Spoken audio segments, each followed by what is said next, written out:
should be on, right? Yes. So judges' camera is always on. Okay. Okay, now let's go to live. The screen. Okay.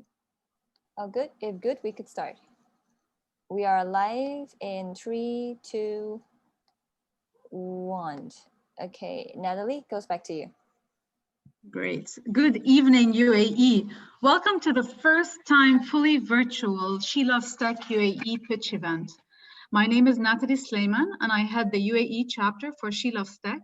I also head the Technology, Diversity and Inclusion practice for Stanton Chase, a global executive search firm here in the Middle East. 2 more months to go for what could easily be described as the most disruptive year of the century. 2020, what a year. If there is one thing that we knew for sure, and that is no one had a crystal ball. A roller coaster of a year brought families closer together, sometimes too close. So sudden shifts to online learning and remote working and overworking. Virtual reunions took place, and so did virtual weddings. Undiscovered talents inside and outside of the kitchen. Tears, anxiety, hopefulness, restlessness, a plethora of feelings. We all looked inwards. The world felt more human-centered, more purpose-driven. Leadership lessons unfolded, both good and bad. Businesses recreated, readapted to new realities. Those who thrived were the ones that refocused on what mattered the most, the customer. From telemed and healthcare to e-commerce and food delivery, online groceries to contactless everything, all moved towards more personalized journeys, all thanks to technology. Technology made it possible. Globally, we were challenged, and we had to innovate and innovate rapidly.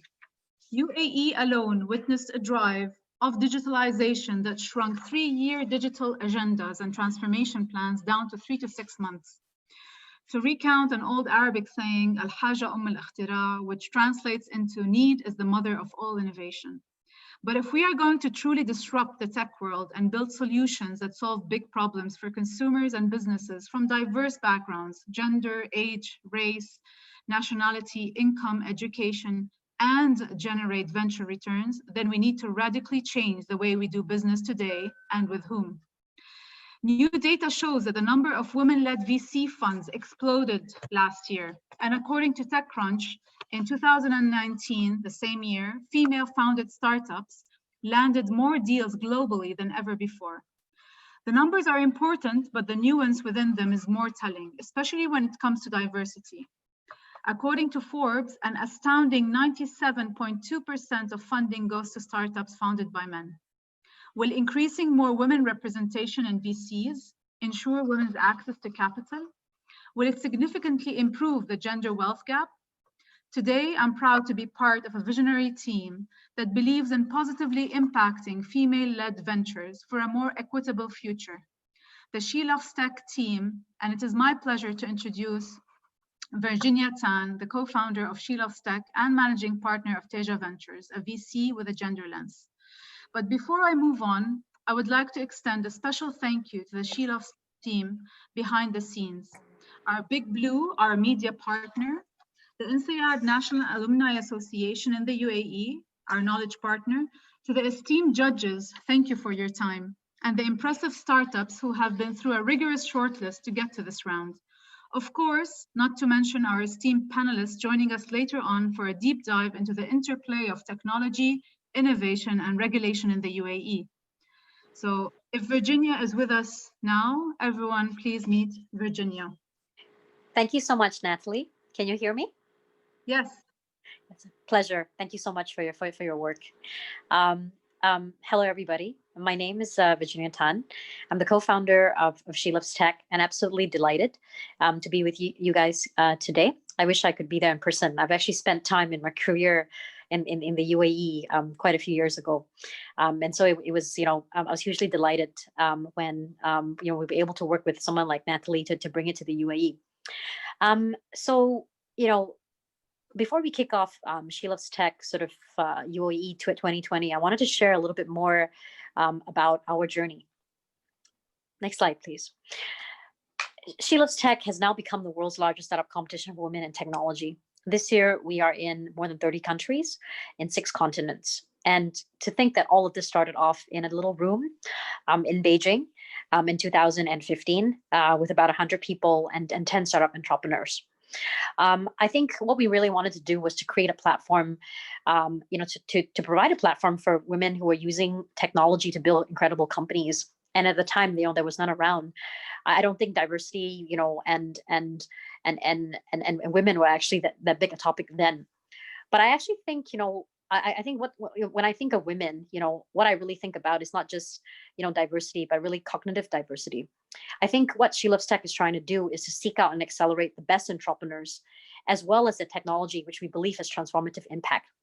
We believe women and technology, is a combination the key to solving the world's greatest challenges, because you cannot solve 100% of the world's population, 100% of the world's challenges with 50% of the world's population. Next slide. And I think, when I think about diversity, the term that I use more and more is cognitive diversity. So what does women in technology and entrepreneurship actually really mean to us? We believe that women represent a new generation of innovation and disruptive thinking. I think the pandemic has actually shown us the huge gaps that were always prevalent in our world. The pandemic has just exposed to how big these gaps are, and the fact that a lot of these things were not addressing, the needs that we have. And I think empowered by technology, I think women, are building companies which are changing the way that we live, the way we work, the way we consume. So what is She Loves Tech actually trying to do? We're trying to create a global ecosystem for women in technology, championing the best entrepreneurs, not just through the pitch competition, but really the mentorship. And I think increasingly education. What we're actually preparing to launch in 2021 is proprietary education to solve what we believe is the biggest challenge that women entrepreneurs face, which essentially is the funding gap. Because I think I don't believe, I run my own venture capital fund, and I don't believe that it's my job to educate women how to build businesses per se. I actually think women are just as good in terms of building revenue, mentoring teams, etc. But what I really noticed that what is really, really still, very much gaping is what I call, the funding gap. Women by far are still raising much less money than men. And without that funding, it doesn't matter if you have the better idea or the better team or the better product. It's not going to see the light of day. And the world as a whole suffers because of that. And so, by unlocking what we hope is more exposure, more publicity, more strategic resources, we can scale that transformative technology and these teams.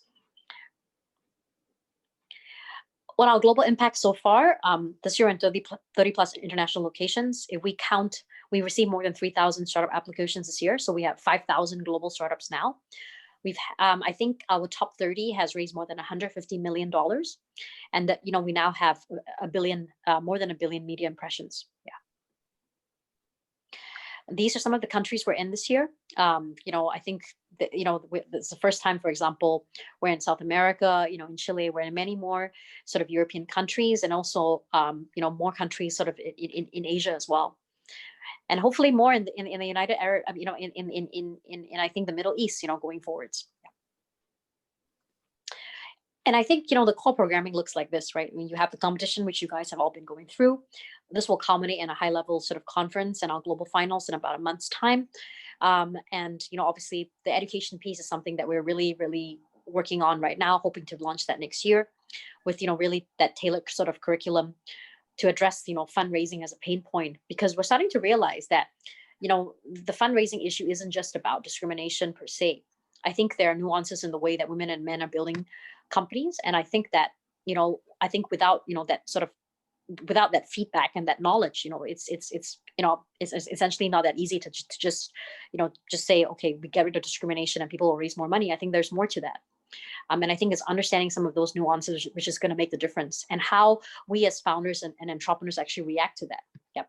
And I think, very importantly, it's that community of like-minded people, men and women who are willing to support, entrepreneurs, to get to the top. And so, before we kick off, She Loves Tech UAE 2020, I'd love to share with you guys a recap video of our 2019 finals. And some of these great entrepreneurs that we've seen since then. Please enjoy.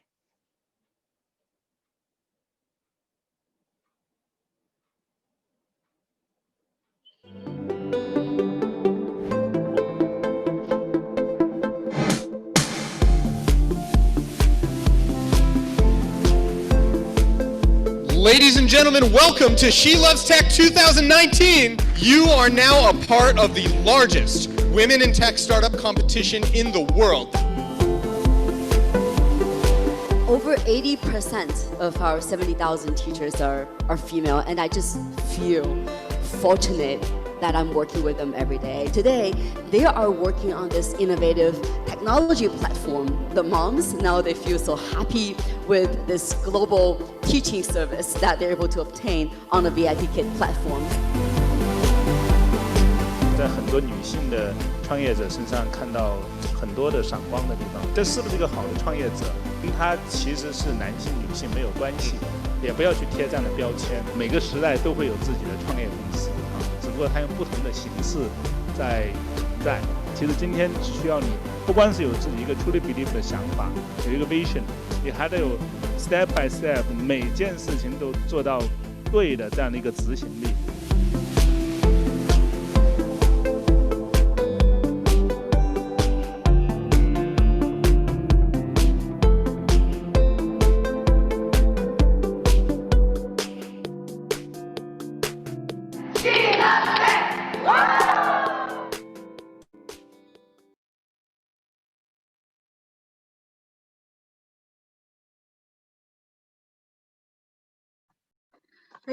Thank you, Virginia, for this showcase. Indeed, it is a global movement that we need to all come on board to solve humanity's greatest problems.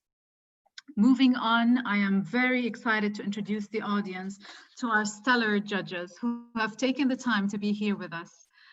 In no particular order, allow me to introduce Kareem Elsirafy, Managing Partner of Modus Capital. Welcome, Kareem. Please feel free to quickly introduce yourself and Modus. Thank you, Natalie. Kareem Elsirafy, Managing Partner of Modus Capital. We're a VC firm based out of New York, and we've recently set up in Egypt and the UAE.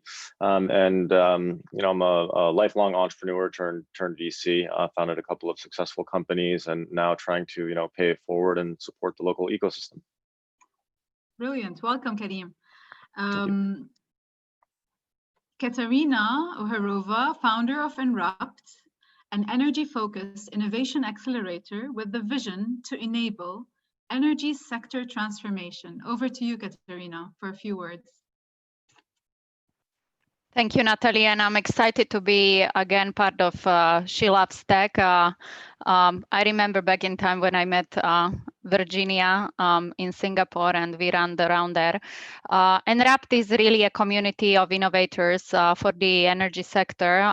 You know, we work with startups and professionals from corporate life alike to accelerate the transition to clean, digital, and decarbonized energy. Brilliant. Thank you for being here, Katarina. Karan Deep, Global Head of Innovation and Partnerships for GEMS Education and Director of Founder Institute. Karan, always a pleasure. Few words? Thanks, Natalie. Always a pleasure as well. So I'm the Head of Innovation and Partnerships for GEMS Education, and what I lead or I manage is commercial and business model innovation, investments into early stage and growth stage companies, and innovation in education. How can we help change this model of education to make it more relevant?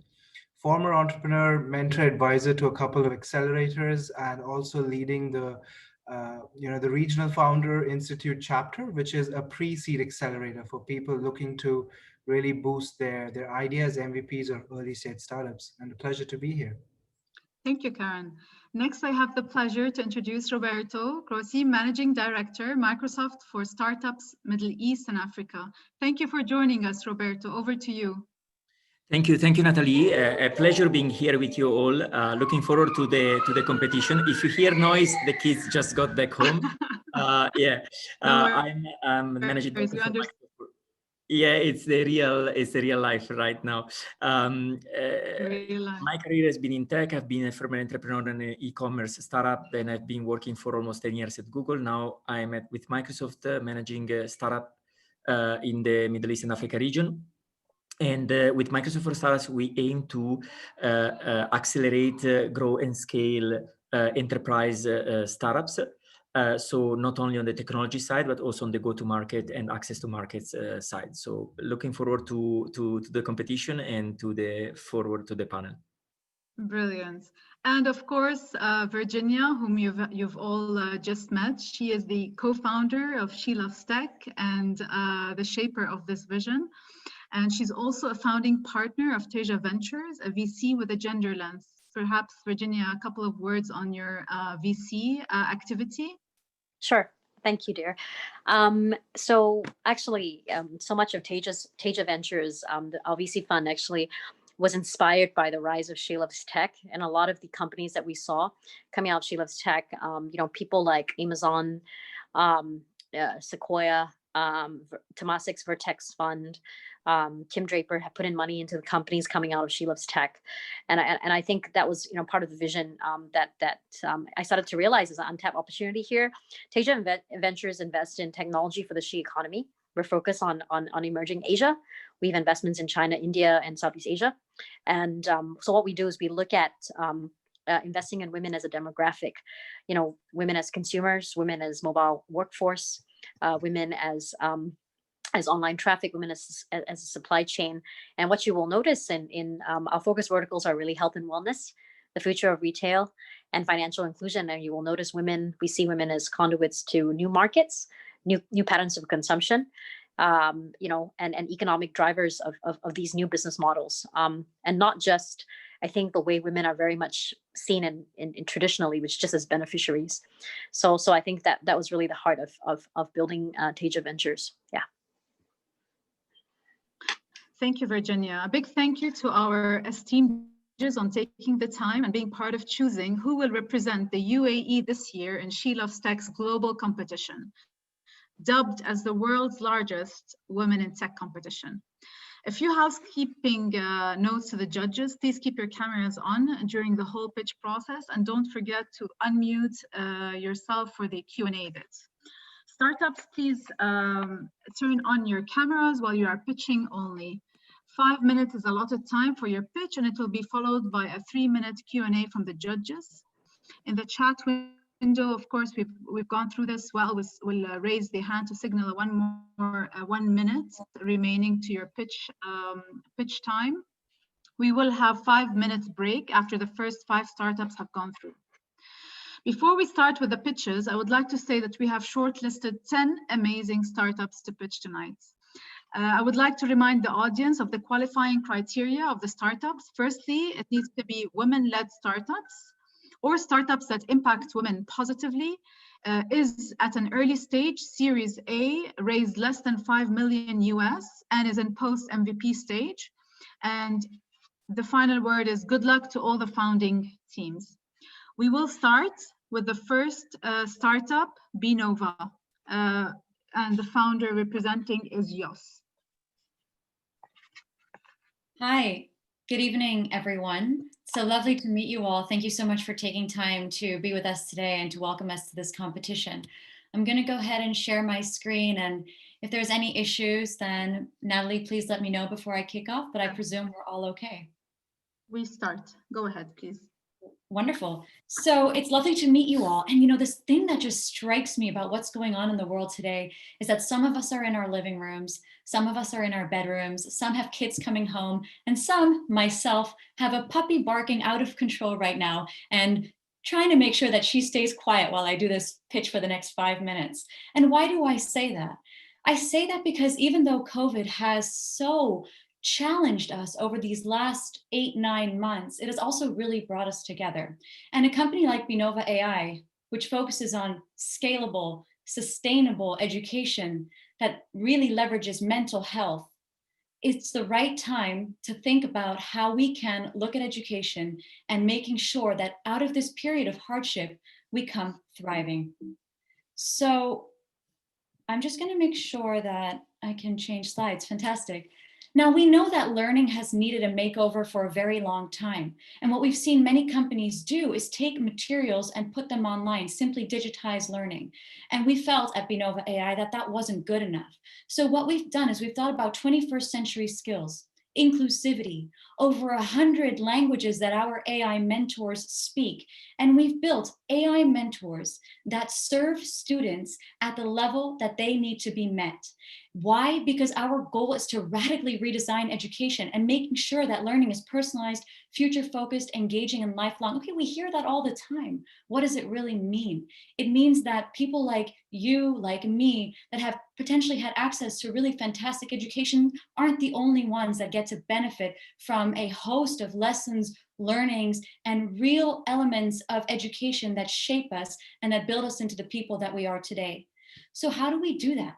We do that by providing scalable personal coaches, personal mentors for everyone. Whether you're 6, 16, or 66, you have access to a personalized AI mentor that engages with you in your native tongue so that you can learn about the things that really matter in life. Let me ask you something. If you have to think about the biggest lessons that you've learned, I'm sure that some happened at school. I'm sure that some happened at university, but we all know that real learning happens in those moments of life that you can't quite capture. A fight with a friend, a challenging situation at work, a death in the family, where you have to show up as a leader with all the skills that you know, adaptability, creativity, conflict resolution, the skills that really set us apart as humans in the 21st century. So we've taken the latest artificial intelligence, combined that with emotional intelligence and conscious learning to build these personalized AI mentors that serve every single learner where they need to be met. Our AI mentors teach the skills of the future. They know who you are and understand your personality because of the latest AI technology that my co-founder and I leverage.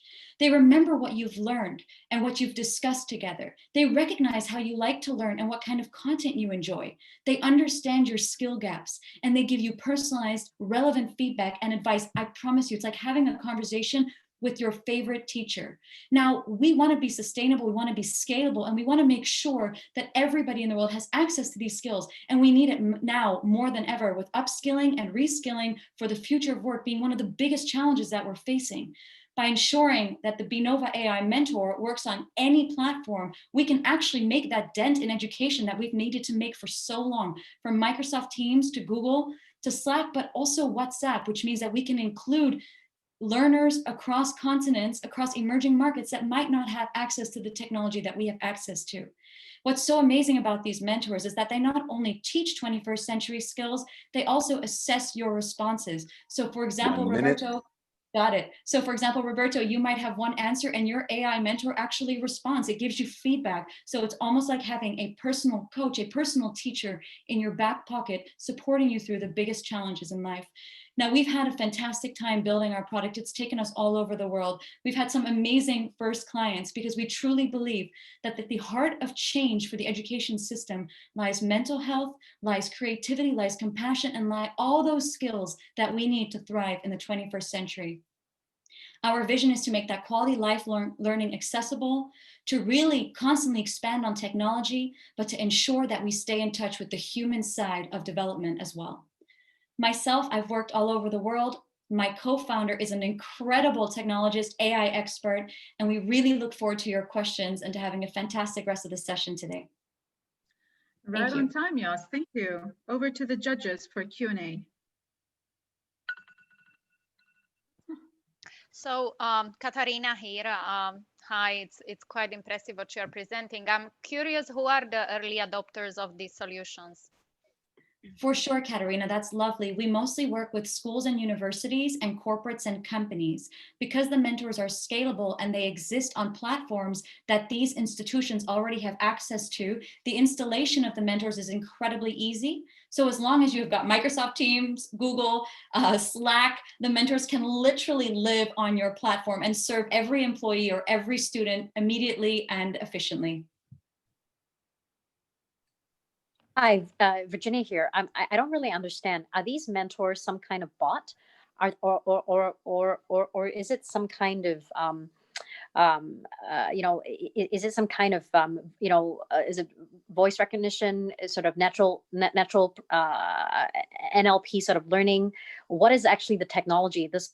I'm not really getting that. Yeah. Yeah, sure. No problem, Virginia. And thank you so much for being here today and your wonderful opening.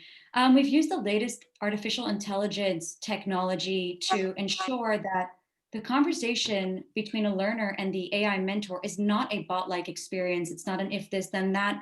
It's not about helping you find a shoe size, if you will. Rather, what we do is we have trained our AI mentors to understand the human elements of answers. So, for example, you start by answering a "how are you" question, where you actually explain your feelings.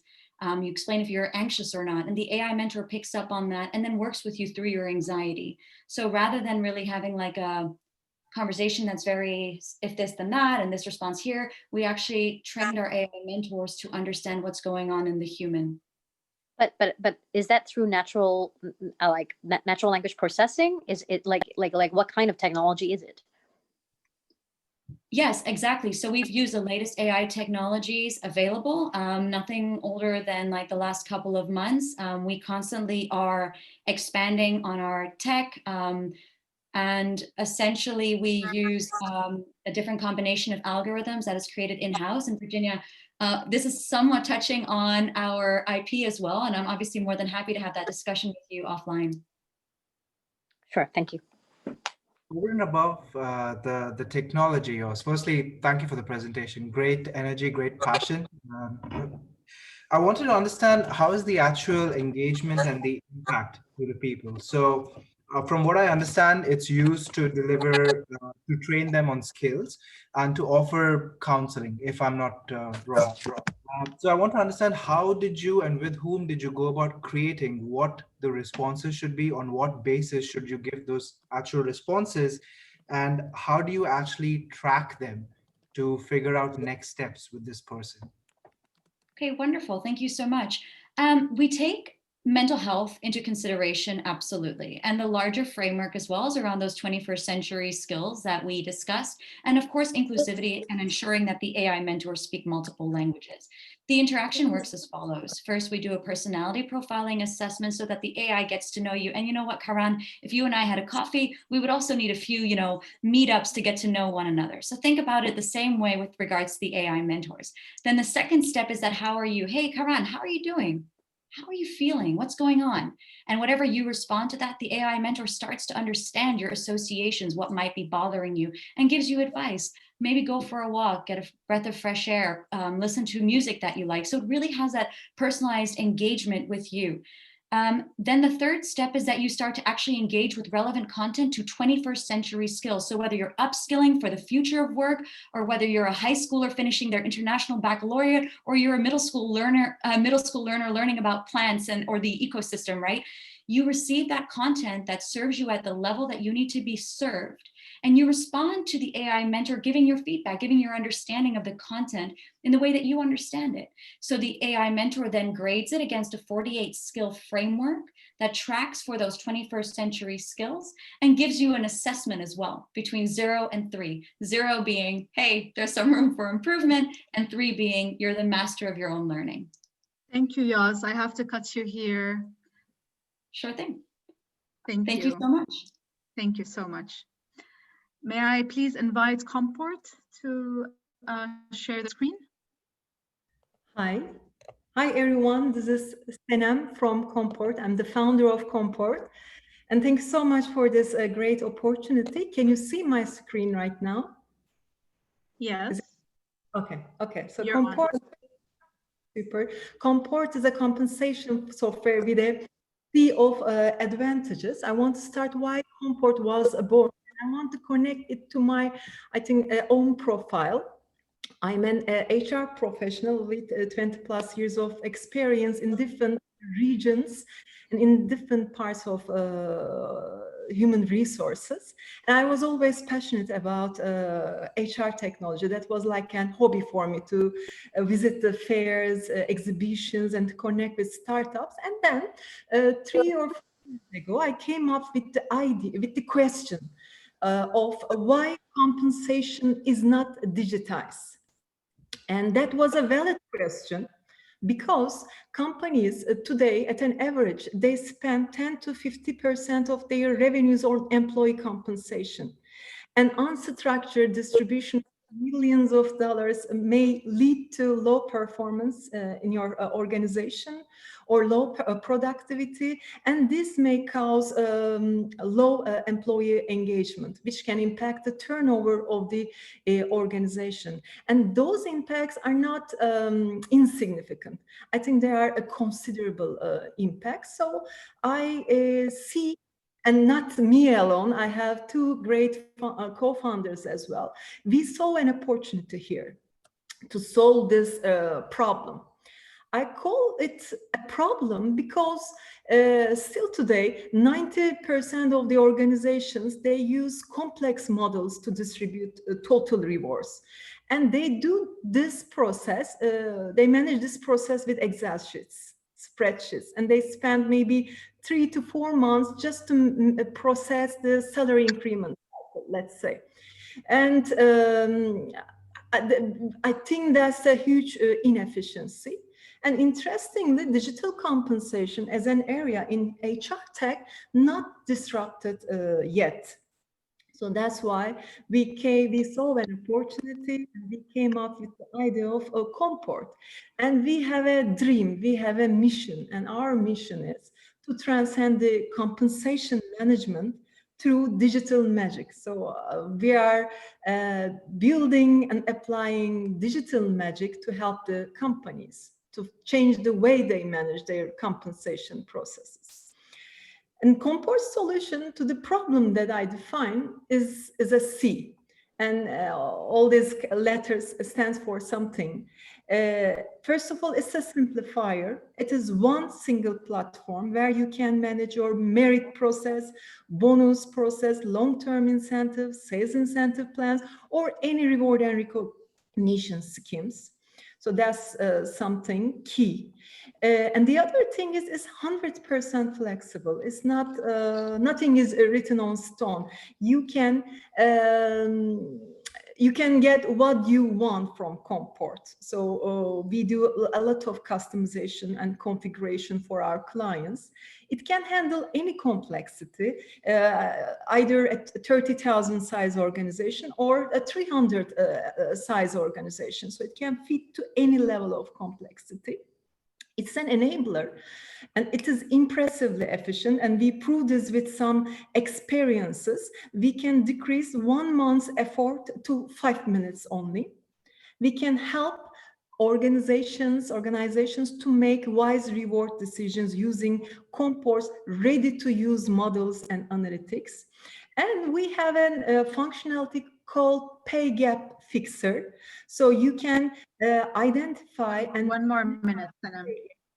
And it is AI powered. We are still working on a magical prediction to predict engagement or sales performance or talent at risk. And our vision is by January 2025 to be the #1 compensation software in Asia Pacific while growing continuously in North America. And we have currently serving 150,000 users across 30 countries. And we are proud of it, and we are aspiring to grow our client base in the coming months and years. Thank you so much. Thank you, Sanam. Over to the judges. Just a kind reminder, if the judges have any difficulties with accessing the Google link, please let us know. If you have face any challenges with the scoring of the startups. Hi, Kareem here from Modus. Quick question about the traction that you have. You said it was 150,000 customers. Are those, are those, that's per seat, like per user? This is user, yeah. So almost 16 clients, and in total 150,000 users. And is the model per user? Yes, is it a per user subscription? Can you give me any other KPIs and metrics? How long did it take you to get this user base, and is there any revenue associated with it, or are you still very early adopter? Actually, it took 1 year. In 1 year, we acquired those many users, and it's growing continuously. We have a reasonable MRR, and our team is based out of India, so our burn rate is also low, Kareem. So right now, it's a self-funding organization. We haven't raised any fund yet. And currently our revenue, and I mean net profit, is sufficient to manage all the operation and do some investments. Yeah. That's great. Great job. Thank you. So I'm curious, what is your customer acquisition strategy? It's quite impressive. And also, I would like to know, how do you distinguish yourself from your competition? Yeah, of course. So that's so we have three types of competition. There are some human capital software providers with a comp module, but for them compensation is not a core area, so it's more superficial. We have some pure compensation softwares like us, and we have some competitors who just focus on sales incentive and market data. And I think very core thing that differentiate us is Compport can solve any total rewards plan. It's not just salary increase or bonus. We have long-term incentive, sales incentive plan, and everything. And the other thing is it is a fit for both small and medium and very large organizations. So we built the tool in a very flexible and configurable way. So without doing any customization, it can serve any need. So I think that's a unique advantage, technical advantage. One thing, and one key value proposition for us is we gather the requirements of the client and we fully meet those requirements. So that's something which is not very common in the market. Most of the time, clients, they need to compromise from the way they manage their processes. That's not the case with Compport. And we have lifelong free customization. So that's also an advantage, I mean, financial advantage for the clients. And Senem, great work, great presentation. On this point, what's your pricing strategy and how you are thinking long-term to scale the platform, given that customization requires, I guess, a lot of hands-on? Our compensation pricing strategy, we divided the world into two regions, developed countries and developing countries. So we charge per employee, it's a SaaS product. And for developed countries and developing countries, the prices are different, per employee prices are different. So that's the first thing. And the second thing, we have one-time implementation, integration, and customization fee. So it's a one-time fee. And then as long as the subscription continues with the client, we keep acquiring a specific amount. And our subscriptions right now, with all those clients, 3 to 5 years long. So it's not just 1 year long. And the continuation of it and the referral, client referral, there are other performance indicators for us. Yeah. Okay. Thank you. Thank you, Senem. We're out of questions. Virginia, would you? No, just to touch on exactly Sure. just to continue what she was saying. So basically, when you get these clients to subscribe, is it like a blanket subscription, or is essentially pay per user? I assume. Pay per user, yes. Pay per user, and then apart from that flat sort of licensing fee or whatever fee, subscription fee, are there any kind of other add-on services that or any other type of transaction fees that you take, or is it just a pure subscription fee? It's a pure subscription fee, and at the very beginning, one-time implementation integration fee, which is okay. Perfect. Thank you. Thank you, Senem. Thank you. May I please invite Melda from D14, Dimension 14. Hello, everyone. Hi, Melda. Yes. Hi, everyone. I'm Melda, founder of D14. Let me share my screen. I think, Senem, you should stop sharing. Thank you.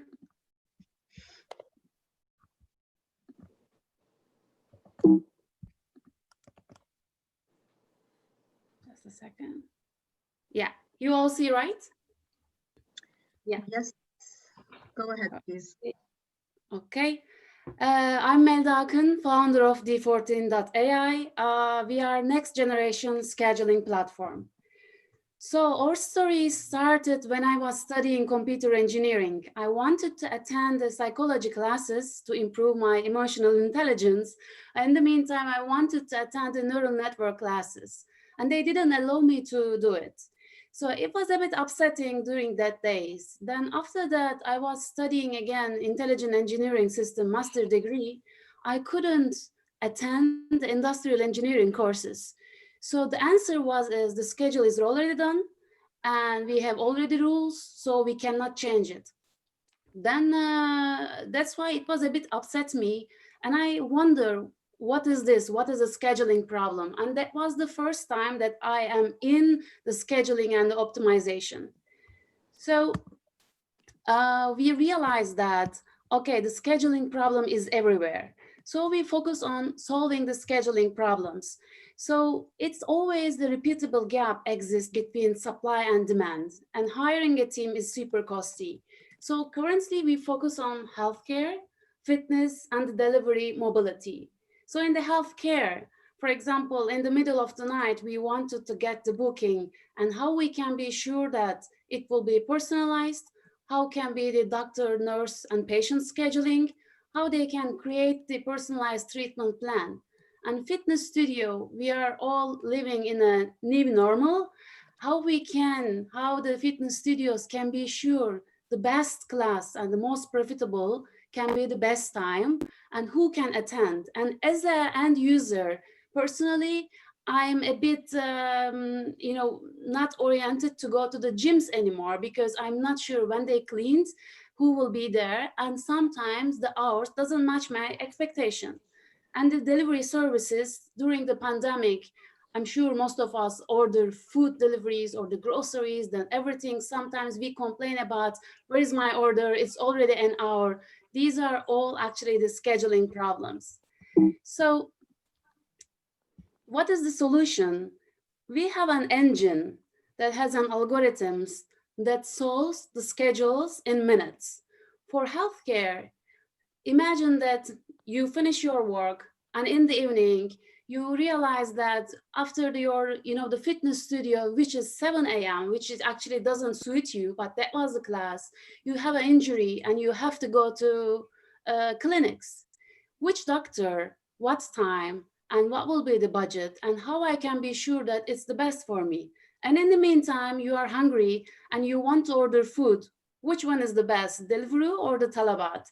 So they are all based on the problems that we are solving right now. So how we do it? We have an engine. This engine is super powerful and it works with the supercomputers. We integrate through the existing softwares, and our engine chooses the smartest algorithms to solve your problem. And it secures on the cloud, and we deliver the solution in the fastest possible time by reviewing the complexity. So this is one of our platform user interface. Delivery companies need to schedule more than 1 million orders per month. So we prove that increased fulfillments and the delivery accuracy and decreased in cost per delivery.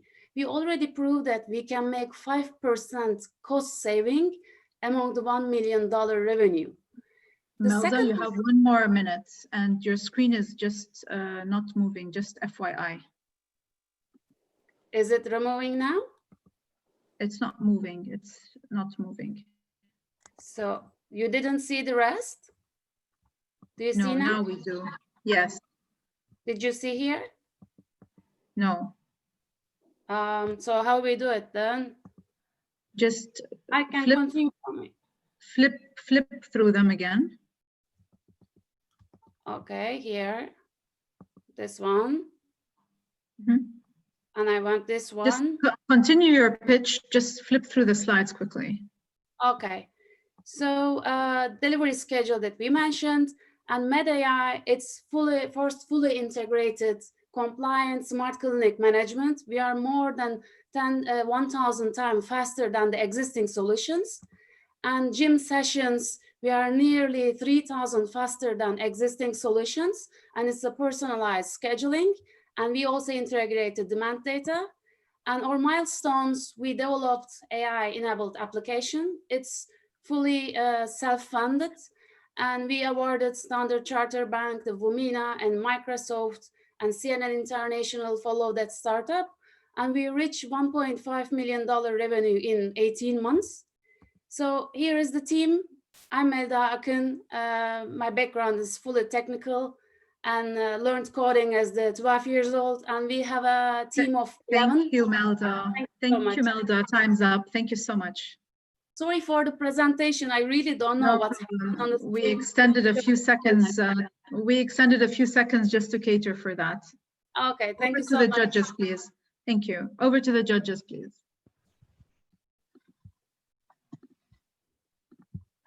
Hi, Melda. Thank you for that presentation. Really good. I'm curious about your algorithm. How do you work with your different clients across different use cases? How do you take the data? How do you work with them to take the data and convert it into insights for them? Yeah, actually, the scheduling, the nature of the problem is the same. What we need is data gathering, because we only work with the structured data sets. So these problems already on the table, we gather the information, we run around 2 or 3 iterations, then we provide the results. So apologies, I'm just going to just ask a follow-up question. How do you focus which industry you want to target? Do you just go where the money comes from, or do you have a few industries in mind? We only focus on healthcare, delivery, especially food delivery and the logistics, and fitness studios. But on our roadmap, coming years, we plan to extend to other industries. Again, only the scheduling problems.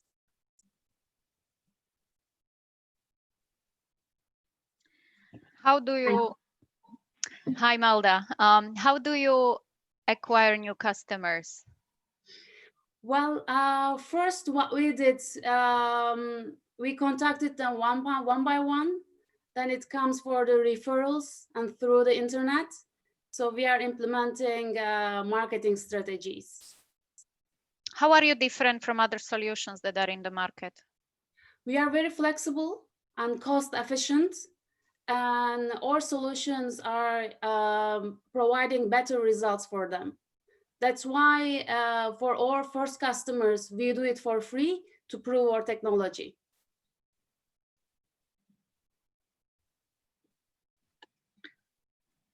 And later, how do you charge for your product? Last question. Per algorithm, per user.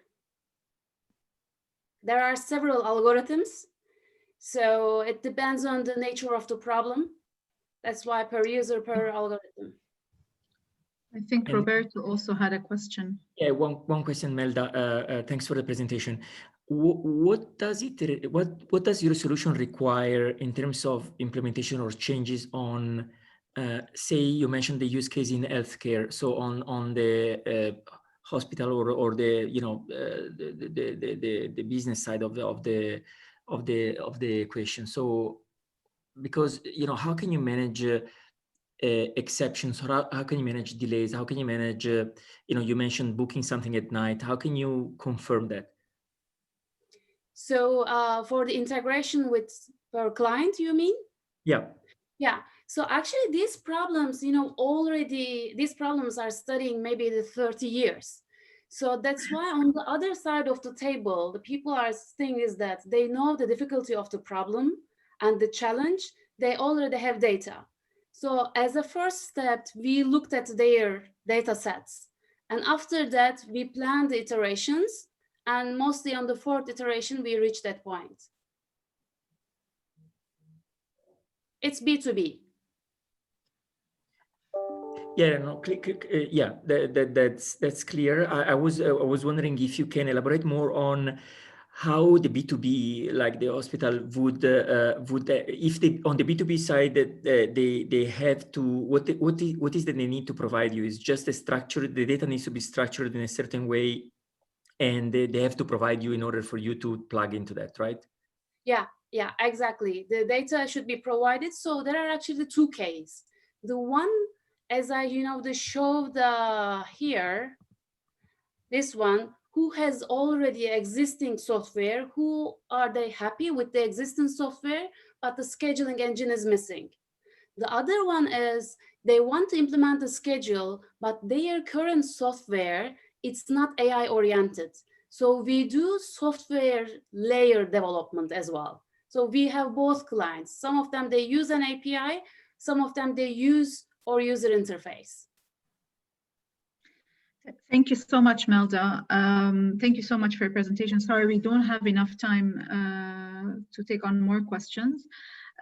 If you please can unshare your screen, and I'd like to invite Endolife, Raquel, I believe, to join us.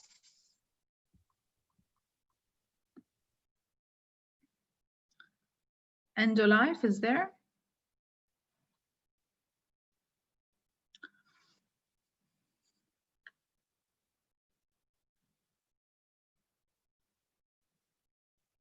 Okay. So perhaps we can skip Endolife. Perhaps they're not ready. Is Finllect ready? Hi, Natalie. Yes, I'm ready. Yes, please go ahead. Brilliant.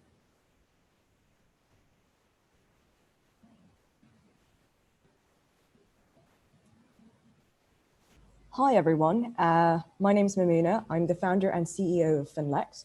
We are a financial wellness app for Gen Zs to build credit, automate their finances, and pre-qualify for financial products. The problem that we are tackling is financial inclusion for Gen Zs. Despite being one of the largest segments that's capable of being part of formal financial services, Gen Zs tend to stay out of the system.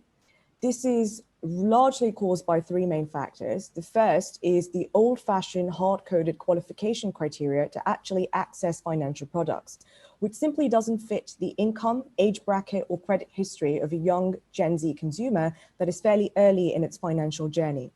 The second is the existing nature of overwhelming tools and financial services are largely confusing, complex, and intimidating for Gen Zs, which creates a lot of friction when it comes to decision-making. And the third, of course, is the significant lack of financial literacy for Gen Zs, which has become even more significant since the pandemic, given that a third of the Gen Zs across the MENA have experienced an increase in debt due to COVID-19. Most Gen Zs fail to understand what to do with a financial product, how to get on it, and why is it important for them to be part of the system. Our product allows us to essentially link the user's bank account to our app, and pre-qualify them for financial products. We use recurring micropayments to allow them to build credit. We also automate tracking all of their finances for them to give them visibility on how to manage their finances better and help them manage or make better choices by also providing gamified budgeting tools. But most importantly, we offer bite-sized financial content on how to budget, save, invest, and improve financial wellness to help Gen Zs make the right choice for themselves when it comes to getting their first auto loan, setting up their first robo-advisory account, or getting their first education loan. In terms of the financial wellness space, this market is traditionally been quite fragmented. Players or international players have largely been targeting mature audiences and developing advanced solutions that simply don't work for the Gen Zs. Some players have formulated content while others have built financial tools, but the underlying issue remains the same. At least in this part of the world, Gen Zs still aren't part of formal financial services. Over 60% of the audience that lies between 15 to 20 in this part of the world still hasn't got a bank account. And this continues to be a major problem for this market in particular. With Finllect, we allow Gen Zs to understand their spending behavior, pre-qualify for financial products, and also access the tools and content they need to be able to make better financial choices. Our business model is focused on charging a flat product referral fee and a commission for each product that we pre-qualify a user for on our platform. We also charge a markup and maintenance fee for white label content since we work with financial institutions and fintechs to allow them to do so. Since launching our product in April of this year, we've acquired 7,000 users on our platform with a 72% retention rate and zero investments in paid marketing. In comparison, a traditional bank would invest anything between $200 to $500 to acquire a single Gen Z user, and that's just the cost of getting them on the platform. getting them to stay there is another problem. Our traction doesn't just validate the need for the solution in the market, but also demonstrates the connect we've been able to establish with our audience. All of our content, design, and tech is built in-house, given that our team has a strong background in working within financial services for financial institutions and largely in the fintech space. We understand that financial inclusion in the MENA needs a lot of work, and we're working on making this a possibility for Gen Zs in particular. Thank you so much for your time, and I'd be happy to take on any questions that you've got in the meanwhile. Thank you. Over to the judges for Q&A. Hey, Kareem here from Modus. Great presentation. Thank you so much. I have 2 questions. One, do you see this as a B2B2C platform, or do you see this as a B2C platform? So we see this more as a B2B2C platform. Largely, we've only been, or our revenue stream is largely focused on working with financial institutions and charging them a referral fee to sort of build this leeway between users and their kind of target demographic for their products. But moving forward, for advanced features on the application, we are aiming to introduce a subscription feature. Our rationale behind introducing that later as opposed to now is sort of focusing on building a community that recognizes the value of that subscription and then tapping into the pulse. Okay, great, thank you. And one last question. So this is obviously dependent on you being able to extract the banking data or the financial transaction data of the individuals. And traditionally in the MENA region, banks have been very slow to kind of either have their data management platforms are very antiquated. They don't have standardized API outputs, et cetera. How are you guys tackling that? Because I know that that'll be able to give you a very, very quick growth trajectory, right? To be able to, the more institutions you can integrate with, the more essentially customers you're able to connect with. So that's a great question, and you've actually highlighted 2 concerns there. So the first is on the bank's end, which is just around their transaction management and the data that you get as a result of it. We've built our in-house algorithm that accurately categorizes what goes in where. We have used an API enabler to sort of support the actual integration with banks. But in addition to that, we've built our own algorithm that supplements that technology and allows us to accurately categorize transactions. We really don't want users to kind of look at parent companies that get confused about what's going in and out, because if you look at bank statements in this part of the world, you know, they're really not as up to date factually as you'd like them to be. The second point, and if I could just make this in terms of users, so, you know, we appreciate that we have 2 types of users on our platform. The first, those that do have a bank account, and the second, those that don't have one. Because, you know, we're working with a fairly young audience, and the aim, of course, is to get them into the system. So the way that we work with that latter audience is we actually get them onto the platform and allow them to start building this credit history by manually transacting on the platform, consuming content, all of which converts to points, which then allow you to boost your credit score. So in that way, we've been able to overcome both issues that a bank would face, tackling customers that do have bank accounts but are struggling with their finances, but also customers that don't have one and need to get into the system. Great, thank you. Thank you, Finllect. Thank you, Maimuna. Moving on to Endolife. Is Endolife able to join us now? Yeah, sorry, we had a problem with the link, but now it's okay, sorry. Okay, go ahead, please.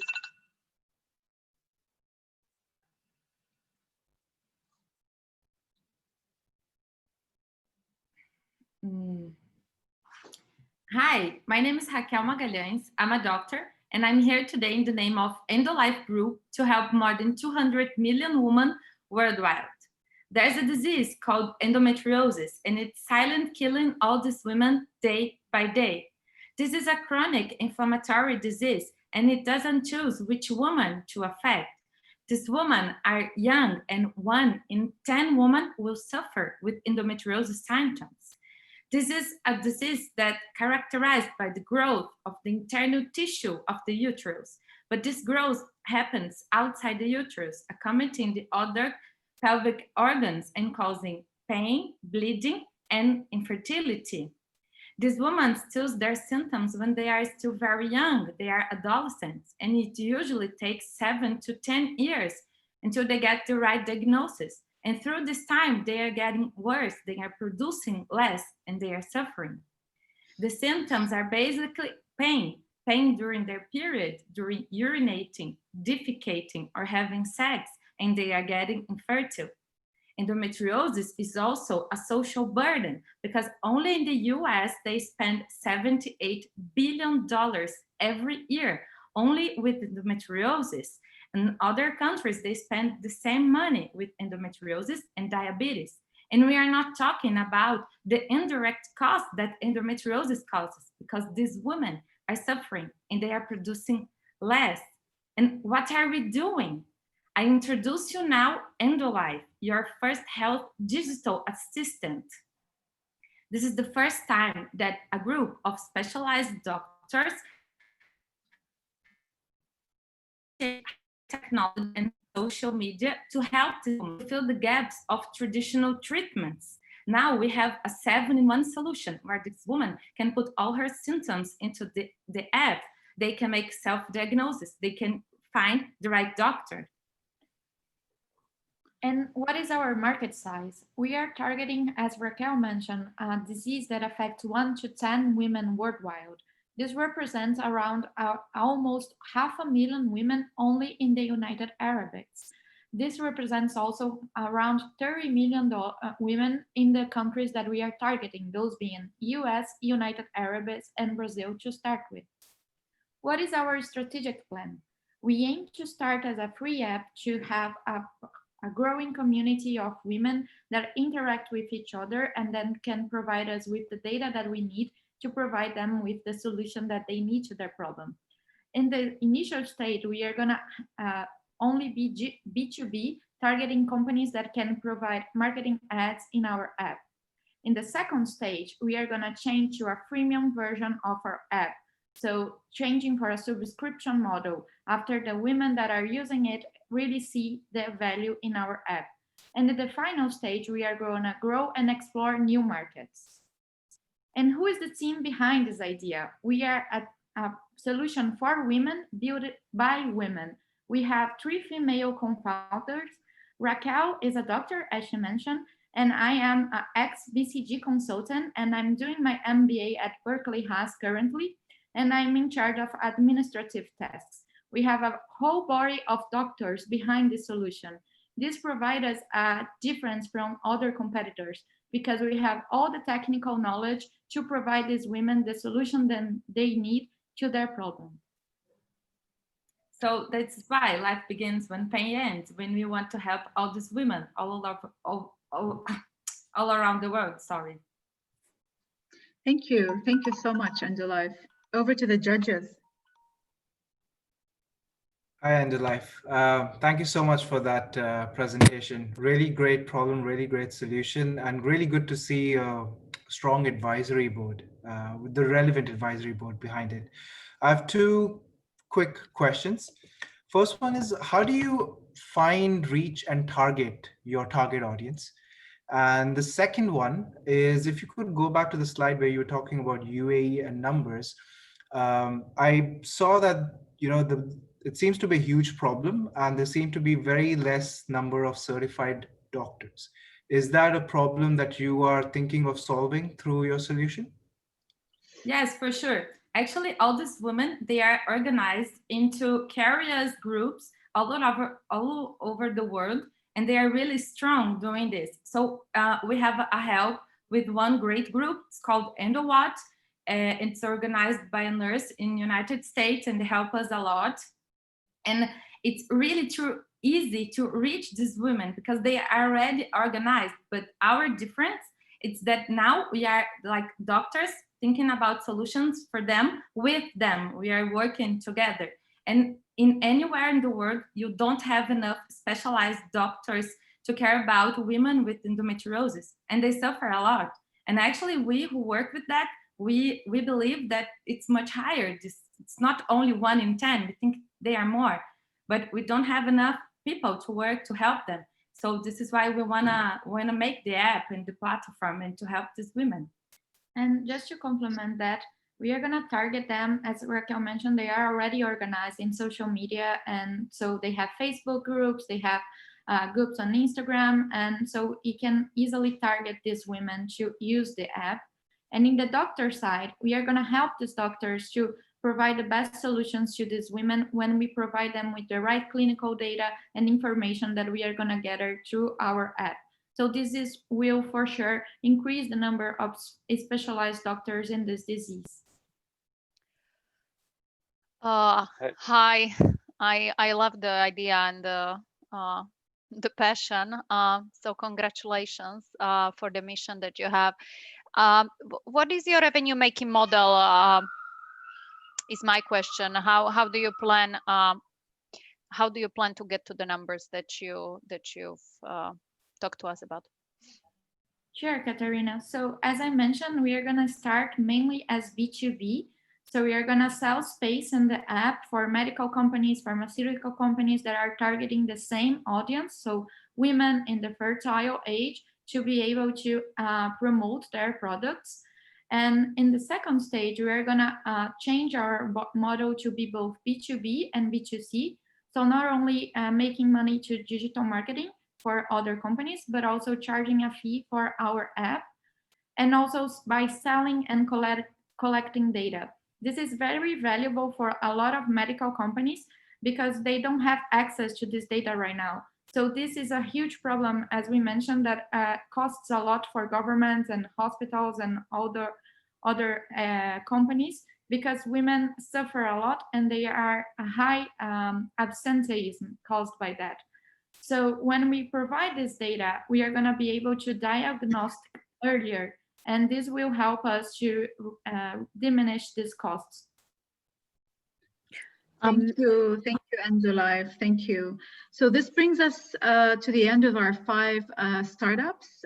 We want to introduce a 5-minute break. Thank you again to Jos from Beenova, Sanam from Compport, Melda from D14, Raquel, and sorry, I didn't get the other co-founder's name, from Endolife, and is it Maimouna from Finllect. Thank you so much. We'll be back in 5 minutes.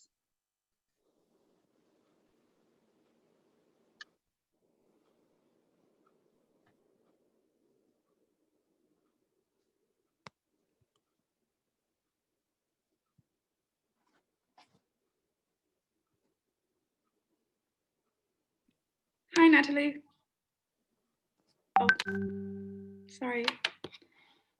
Is there anybody from the team available so I can check my screen if possible? Sure, of course, go ahead. Thank you.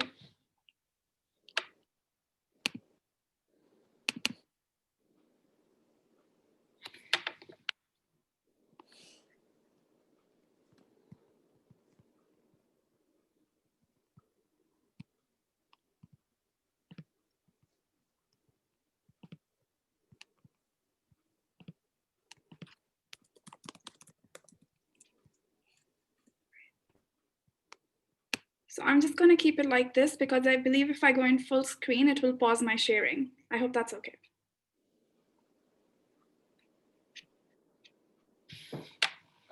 Okay, I guess. I can try. Please go to the first page then. Do you see it moving? Yes, it's moving. I don't think it's on the first page. Yeah. Cool.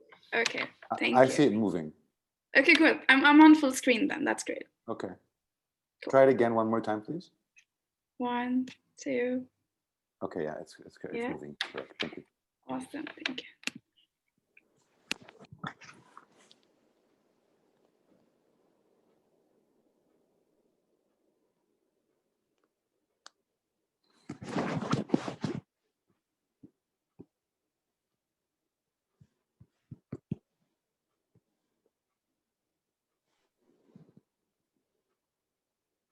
Just to align, guys, it's Healthigo after this.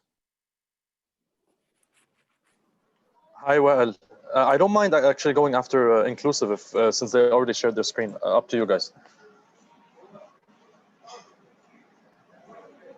No. Well, can you hear me? Yeah, no, I'd rather we just stick to our original. Yes, please go ahead. I'm sorry. I was just making sure my screen. No worries. Please go Are ahead. we live? Are we live, or is it just us, the panelists? We are live, actually. It's just that we take like a 5-minute break. Sure. So in that case, I will share my screen.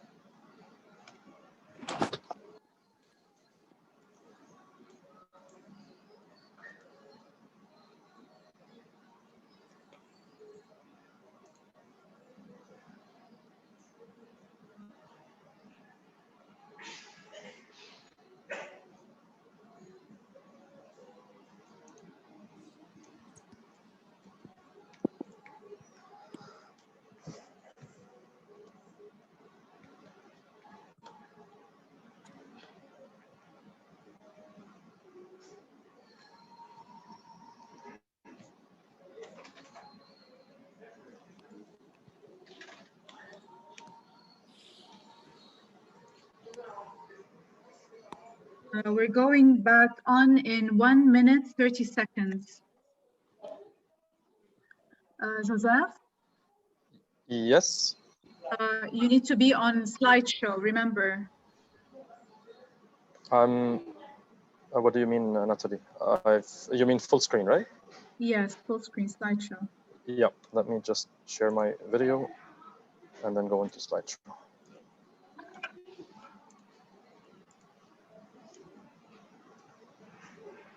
All right, I'm good.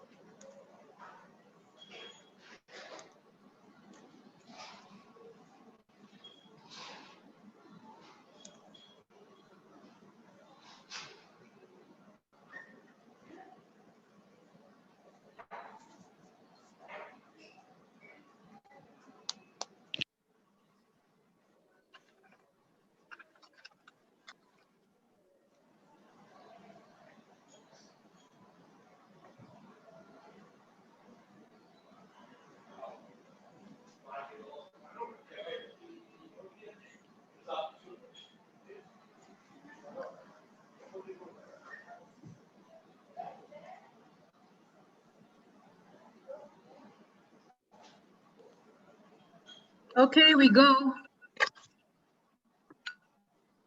And we're back. Helena, are we on?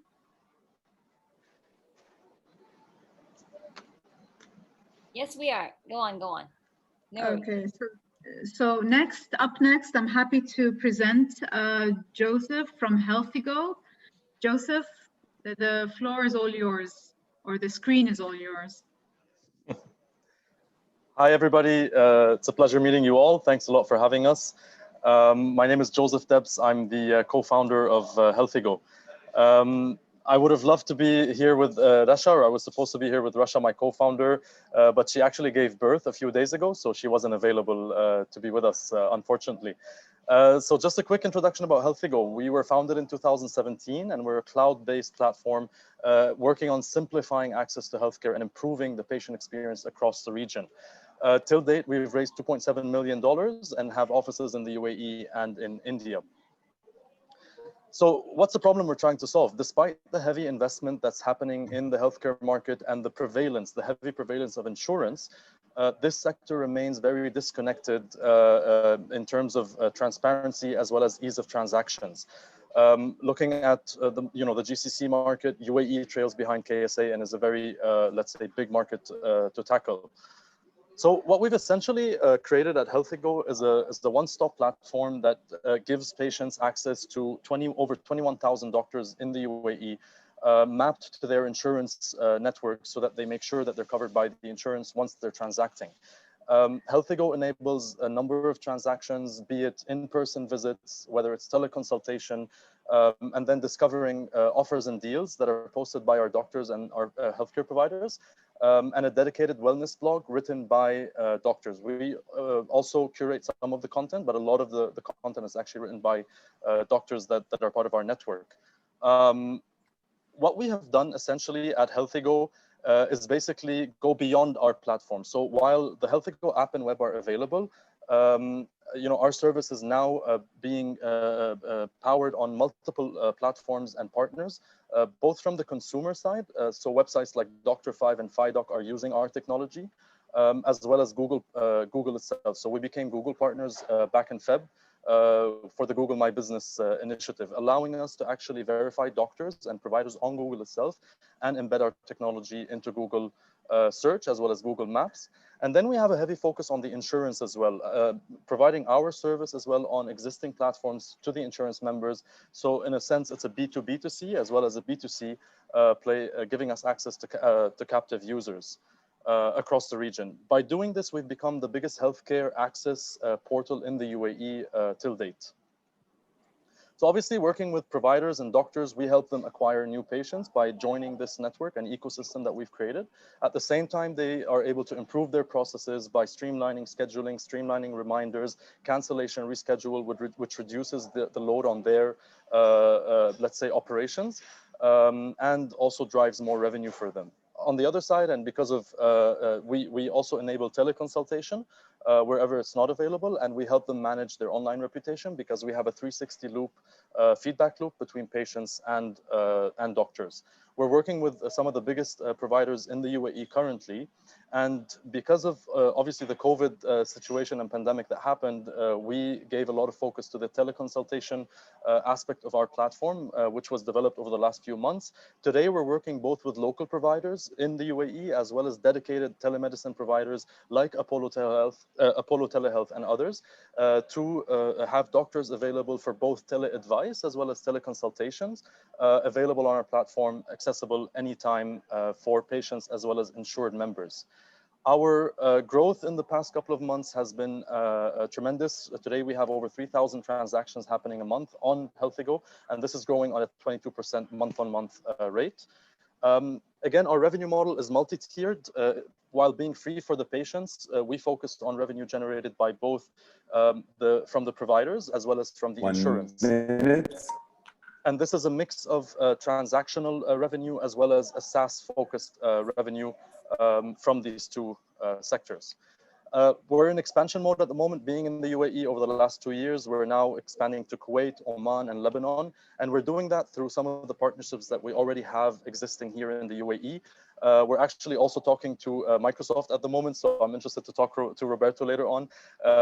So what we're doing is leveraging all these partnerships that are existing with Healthigo in the UAE, across the region, wherever they are also present. Our team is made up of professionals from both the consulting, technology, as well as healthcare and insurance sector. And we believe that together, we can actually make a big difference in the region by joining a wide, a huge program like She Loves Tech, which would help us accelerate change in this sector across the region, and obviously help us improve lives by doing so. Thank you. Thank you, Joseph. Thank you. Over to the judges. Hey, Joseph. Hey. Oh, go ahead, sorry. No, please, go ahead. I think he's more interested to speak to you. No. Look, well, I just had one question on who do you see as your competitor? We know in the region also Okadoc, right, is doing something similar. So how do you see them, and how do you see competition as well? And how do you see your business in 2 years from now? Yeah, as you mentioned, Roberto, we're not actually, reinventing the wheel. What we're doing is we're putting in the hard work. There are competitors across the region, but we're also a company that has from day one partnered. So when I see amazing companies like Endolife and D14 pitching with us today, these are actually opportunities for partnership because we have to work together in the healthcare industry to really bring disruption. This is the key aspect. Saying that, of course, we've actually taken part in social enterprise programs in the past. So we have to be profitable. We're not an NGO. We know that there is competition out there. You talk regionally about Visita, you talk about to be, each one of these companies has a focus and a differentiator. Ours is actually working with the insurance and having this B2B model. Where we see the business in the next 2 years is basically expanding across the region. We're looking at really disrupting underserved markets, right? Which is basically Middle East, Africa, and a few places as well. We've recently started talking to Sumitomo from Japan. So we're also seeing developed countries that want to access this region. And obviously, She Loves Tech as a program would also help us do that to bring change across the region. In comparison, we fundraised 2.7 million. When you compare it to the competition that I just mentioned, I believe we've done a great job in actually building something that is sustainable. I think in comparison with the funding so far. Awesome, thank you. Kareem, sorry, you had a question as well. Yeah, sure. Thanks. Great presentation, Joseph. So I just have a question about your sales cycle. How long is the sales cycle? What kind of infrastructure do you guys have in place, and how do you kind of see that happening at scale? Yeah, so I mean, for us, it's a very easy rollout. A typical sales cycle with healthcare providers and doctors is a few weeks or a few meetings, I would say, because we're doing something similar to what D14 had mentioned. So if they already have an existing system, we hook onto it, and if not, then we give them our technology. Similarly, with the insurance, that's a bit of a longer cycle because it's a partnership, and some discussions have taken us 1.5 years, 2 years to actually establish. But over there, the rollout is actually very easy as well. If they have a platform, we power it, and if they don't have a platform, we then give them tools that they can actually extend to their members. So we're a really technology-driven company. At the same time, we're operational, and this is basically the cycle. Very fast with providers. Okay, very fast is depends on we'd love them to be very fast, but it is actually, and at the same time with insurance partners, it's a bit of a longer process. Kind of, are you automating? Sorry, one last question. Are you automating with the providers, the ones that have a shorter sales cycle, email nurture campaigns, digital targeting, etc.? Yeah, so this is, I mean, we're not a marketing company per se, but what we do is we work with them on the engagement aspect. So we make sure that they're engaging with their, patient base to retain them, to acquire new ones. And one of the aspects I mentioned was the online reputation management. So we give them a tool where they can actually, instead of hiding from feedback, actually head on, go after it, work with the patients, solve their issues. And that's really what we call managed care, right? So where you're really building, bridging that gap between patients and providers. Katarina, you had a question. How long does it take you to close a deal with your customer? So this is what I was trying to say. With healthcare providers, it's a few meetings, usually within a month, or two, we have a deal. Because they joined the program or the platform. With insurance providers, some of our partnerships like NextCare, which I mentioned, has taken us almost 2 years because there's also a bit of a mentality shift that we're bringing along, which has now accelerated substantially over the last few months, actually. Joseph, thank you so much. Best regards to your co-founder. Congratulations for her birthday, for her baby, sorry. And I'd like someone has birthday. Yeah, so someone has a birthday. Exactly. Having a baby, you're also born again. So, anyways, congrats to her. I'd like to invite over. Sorry, Natalie, I actually had a question on that for Joseph. Did your co-founder use Healthigo in her journey to delivery? Listen, I mean, that's a good statement we usually do with regards to telemedicine, right? You can't give birth to a baby we're not there yet, right?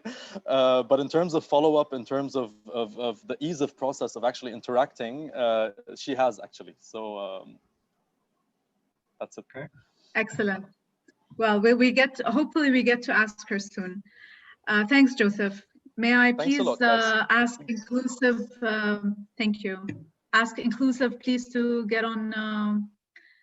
the deck on, please. Hi, everybody. I'm just going to share my screen. Sure.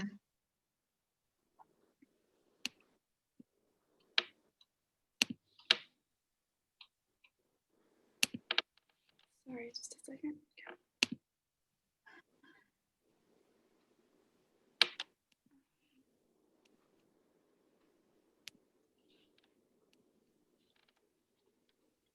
I just want to confirm that you can see my screen moving. Can you see it? Yes, confirmed. Please go ahead.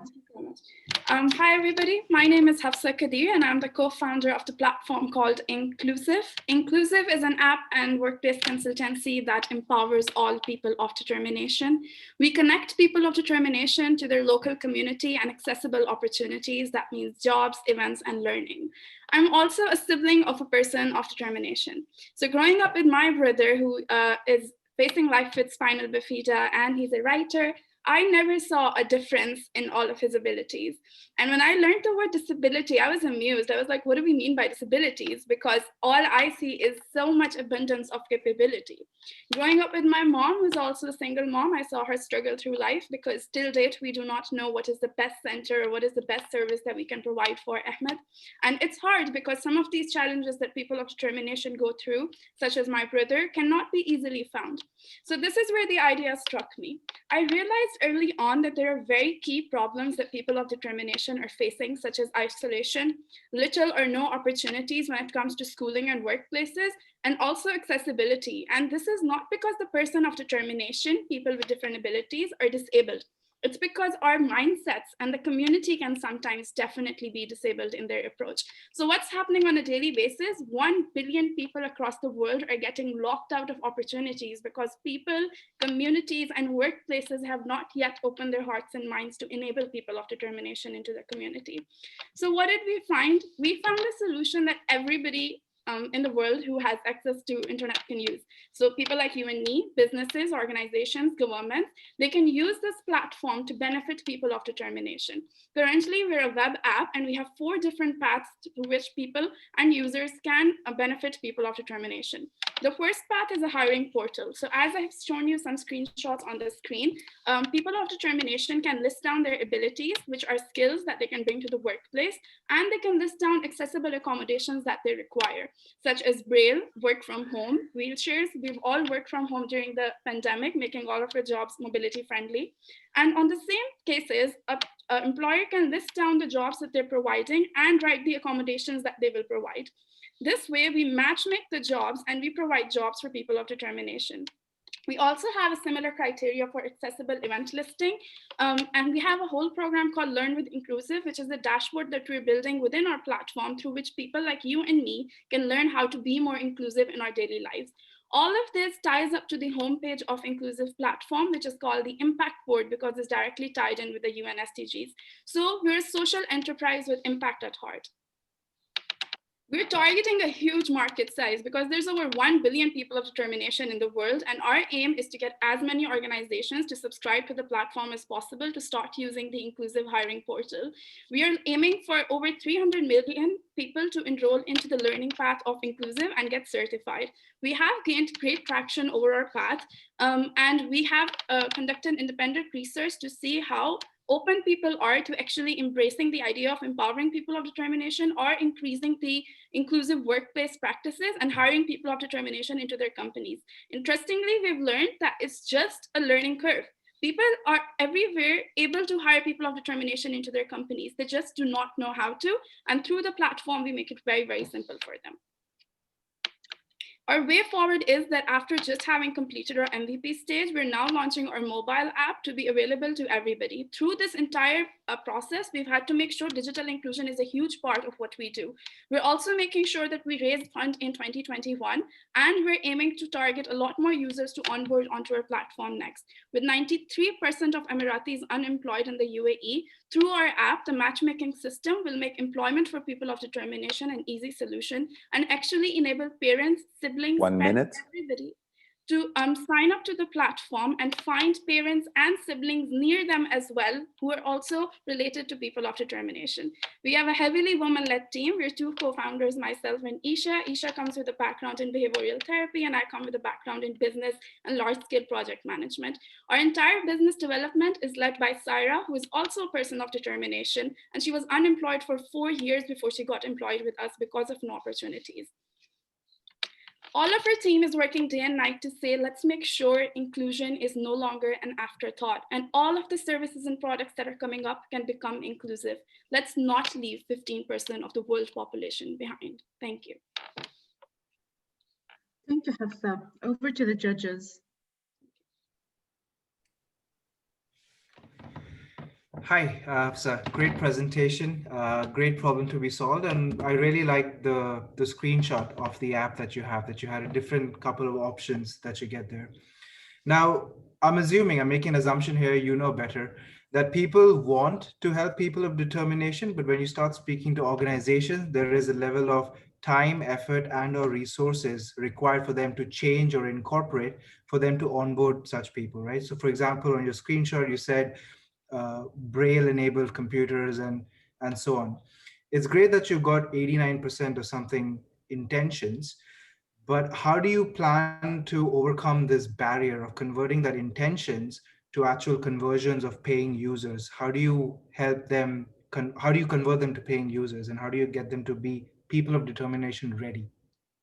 Thank you so much, Karan. I really appreciate that question because that's been one of our biggest insights along the journey. Initially, when we started, we were only a job matching platform. But through our research and everything, we found that the biggest corporates and clients have never said no to us when we're trying to go through our client conversion process.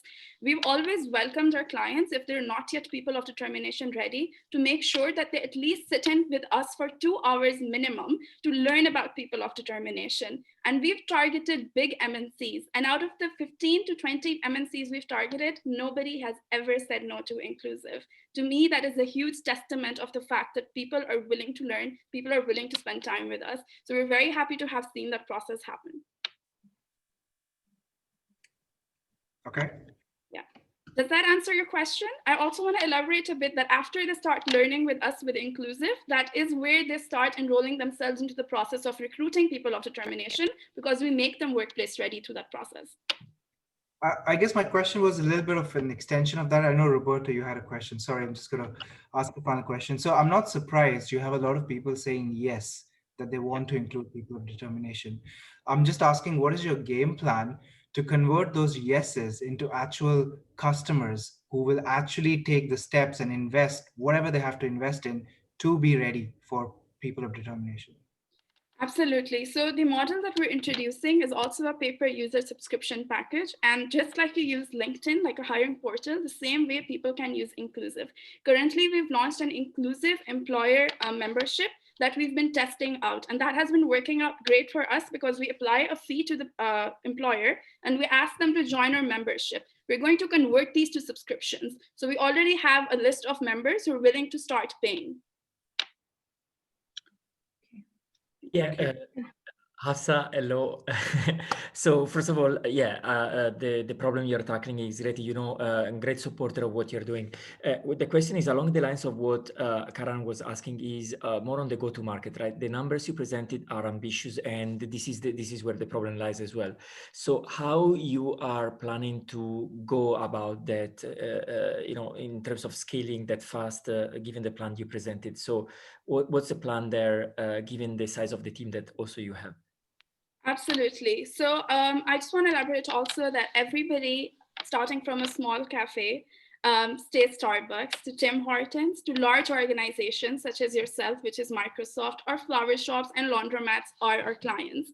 So our basic subscription starts from $25 a month, which for these organizations, big organizations who are participating in CSR anyway, they have the opportunity to put their CSR heads with their HR and make real impact and hire with impact. When it comes to smaller cafes and flower shops and everybody, we have made this platform as simple and as easy to use for them to go in and hire through the portal. We also have an entire model of how we provide customer service step by step to make sure that it's easy to use.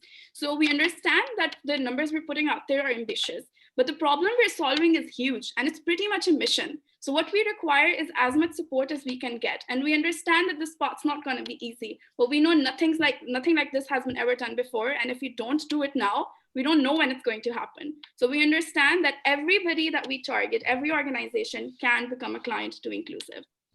Thank you, Hafsa. Thank you so much. I truly hope that happens. I'd like to please call up next Instaglam.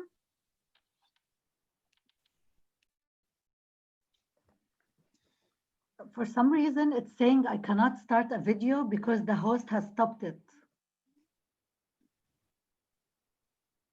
Can you hear me?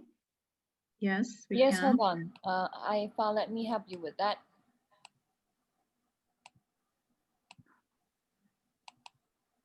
You can just share a screen, right? Yes, I'll share my screen. And I can start my video. Hi, everyone. Hi, Haifa. We're going to Hi. start right now. Go ahead, Okay. please.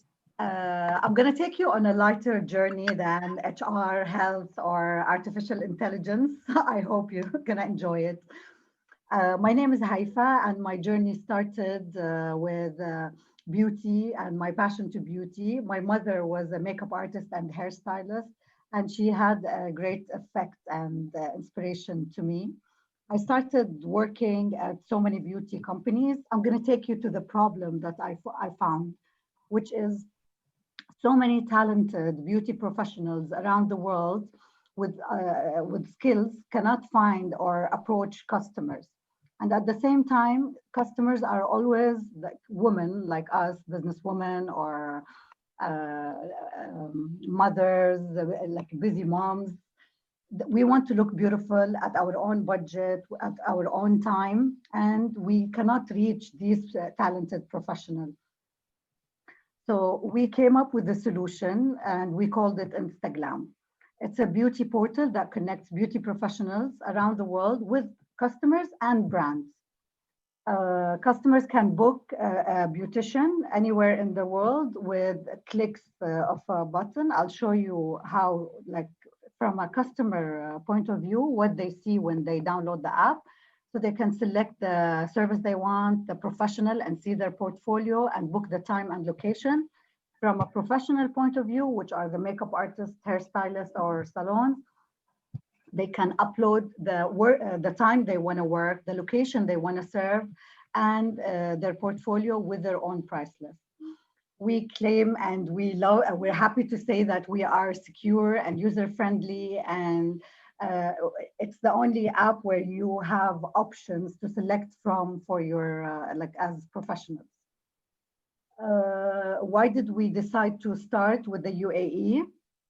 And in our region to start with, here are some figures about the market and where we are today, with hair care at 1.3 billion dirham, of course, color cosmetics, which is makeup, 1.9 billion, and men grooming, which we just launched men grooming recently, sorry.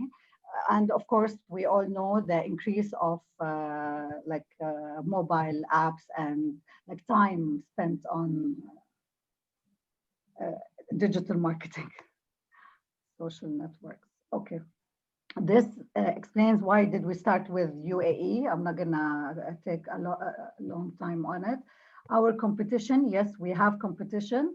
Some, like a lot of them are still in the market, but we are different in so many aspects. Sorry. We're the only ones that give the woman or the man the possibility to select according to price and location. Globally, a lot of partnership are happening, and so we're looking for this opportunity. Our go-to-market, we started in, you'll see, in 2018 with customer awareness and, of course, acquisition. And now we're working a lot on our loyalty. We cater to B2B, like we work with a lot of businesses, fashion brands, and hospitality groups. And we provide talent to companies. So for example, we're providing talent today to Dior Haute Couture, and we do that with so many brands. We helped launch Hermes makeup in the region, in UAE, Qatar, and Saudi. 1 minute. We do workshops where we teach women how to apply makeup, and of course the app that I shared with you. We started in the UAE, and now we're launching in Saudi, and the plan is to become the Uber of beauty worldwide. We are a few partners, but mainly 3. Nabih, myself, and Abdelaziz, with all different backgrounds, one in finance, one in tech, and myself in beauty. today where we are. We already conducted so many events. And even like here, I want to say, like with the pandemic and everything that has been happening, we managed to cut our costs into half and deliver and break even. Okay, is the minute over? Yeah, thank you, Haifa. Thank you, Haifa. I'm sure you had to deal with a lot of COVID haircuts. We did, and like at home, fixing at home COVID haircuts. So over to the judges, please.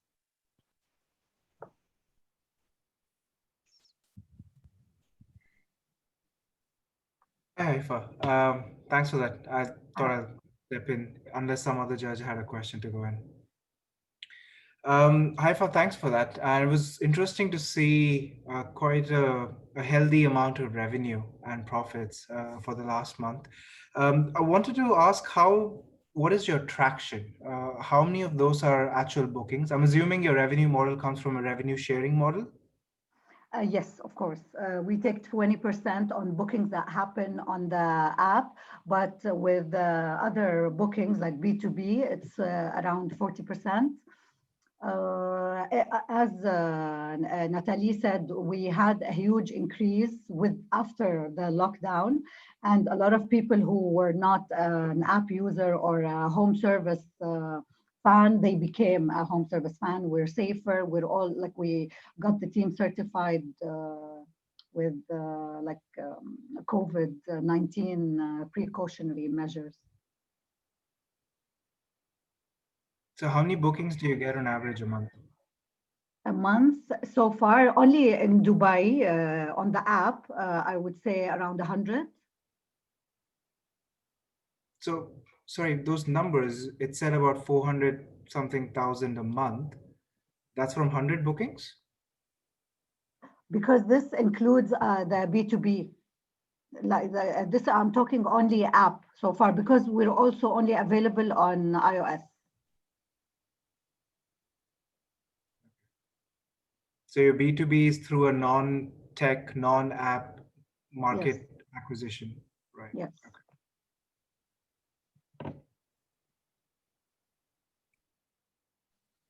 Great. If there's no more questions, thank you so much, Haifa.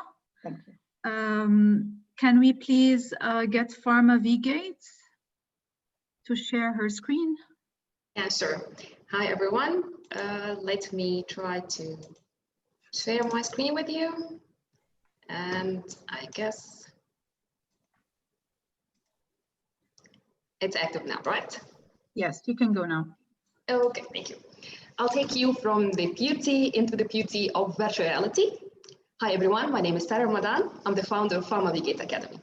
I'm a pharmacist, educator, and a mother of two who are playing outside. So please, if anyone will come now, don't be bothered. After the COVID, basically, we found that healthcare investment and its impact on the well-being and the health of human is priceless. And as an educator and who worked in university, we found that the poor quality in healthcare training is #1 of preventable medication errors. And sadly, this is the 3rd cause of death after cancer and the coronary heart disease. So if your healthcare professional, doctor, pharmacist, or nurse are not well trained, we're all in trouble, especially after COVID when all the training and all these capabilities were stopped directly. So we started PharmaVgate Academy long time ago, but thanks to COVID, we are so accelerated, and it's an immersive virtual reality platform for healthcare professional training and development. The beauty of VR or virtual reality and using in the healthcare is mainly about simulation. How you can simulate the real life scenarios, how you can put healthcare professionals in the same challenges they are facing in your life. And you're not only facing or assessing their knowledge and medical background, but also you put them in some behavioral and personal challenges and let them see what they can do and how they can operate in the very tough time. We started the platform mainly to cover a gap between the academia, what they are offering for the students and educators, and what they already required. But since we started, the journey changed a lot, and we started to make the platform very agile to be not only a training platform, but also to assess and report the participant performance. So now you can use it in your hospital, in your university, or even any educational institutes, where educator will be all the time connected with their students. Why we are so deeply in VR and we are using virtuality? Even before the COVID, the VR as a trend and how we are using this in different ways, especially education, is not the best. But thanks to COVID and thanks for this acceleration about pharmaceutical industry, we saw how the adoption from healthcare professionals were totally different. And they were able, and now they are able more and more, to use different tools to simulate and interact with their participant in a different way, regardless of what risk you can have them in or what qualities and competencies they need to acquire. This is a very insightful, we can say, research. And it gives a big impact about how the VR and all the related jobs will impact not only individuals, but also the GDP of different countries. You can see here that US maybe and China will have the most, but something very promising that UAE also are expected to be very growing in using VR, and how this will post many and many of jobs that will be around this industry. Here's our team. You can meet them in VR. And since we started the COVID, we keep meeting, chatting, and interacting. Maybe in the VR live, but it will be very satisfying for us as we are meeting in person. We are so happy to tell you that now healthcare professionals can learn, interact with anywhere, anytime, at no risk. And we make sure this will be a journey, a big journey for all educational institutes to use different technologies like VR and AR to empower the students and participants to make sure that all we are very safe. I'm done for my presentation. Allow me to give you a small glimpse, if you don't mind, about small video. I guess we still have more time. 1 more minute. Okay, that will be very fair. Just let me check. Sorry. Just please let me know if you can see it.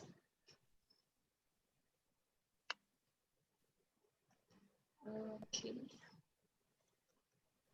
Can you see my screen? No? Not yet. We don't see anything. Okay. Oh, now something is coming now out. It's working? Yeah. Okay. It's not moving though. Yes. Right now it's moving. Yes. What we are doing is very simple, that we are simulating the real life scenarios where healthcare professionals need to go and interact with. And it will be kind of very dynamic process between all the healthcare professionals, not only pharmacists. And then doctors and nurses will interact and they will give you a total challenge you need to go for. And every time we tell them that you will be able to make this patient secure or you will let them die. At the end, you will have a dashboard as an indicator to assess the behavioral and competencies that you need everyone to acquire during this journey. The platform also will give some kind, let me just give you a small glimpse here. Thank you, Sarah. We need to move to the Q&A now. Yeah, sure, that will be fine. Thank you. Thank you, Sarah. It's super interesting. I haven't understood very clearly, what stage are you in? Do you already have customers or users? So could you clarify that and then talk about your early adopters, who they would be or who they are? That's very interesting. Thank you for this asking, Katarina. Actually, since we started, we have more than 500 active users right now, and we put the platform on the freemium model at the beginning. But this month, we also acquired the first, we can say, adopter as an educational institute, and we gain like the best, we can say, a subscription model, because we have SaaS model. So we have subscription model, annual subscription, where they can replace or empower their learning journey while they're doing from day one with the students. So we started the tracking and we got like almost 20K US dollar since we started like in March.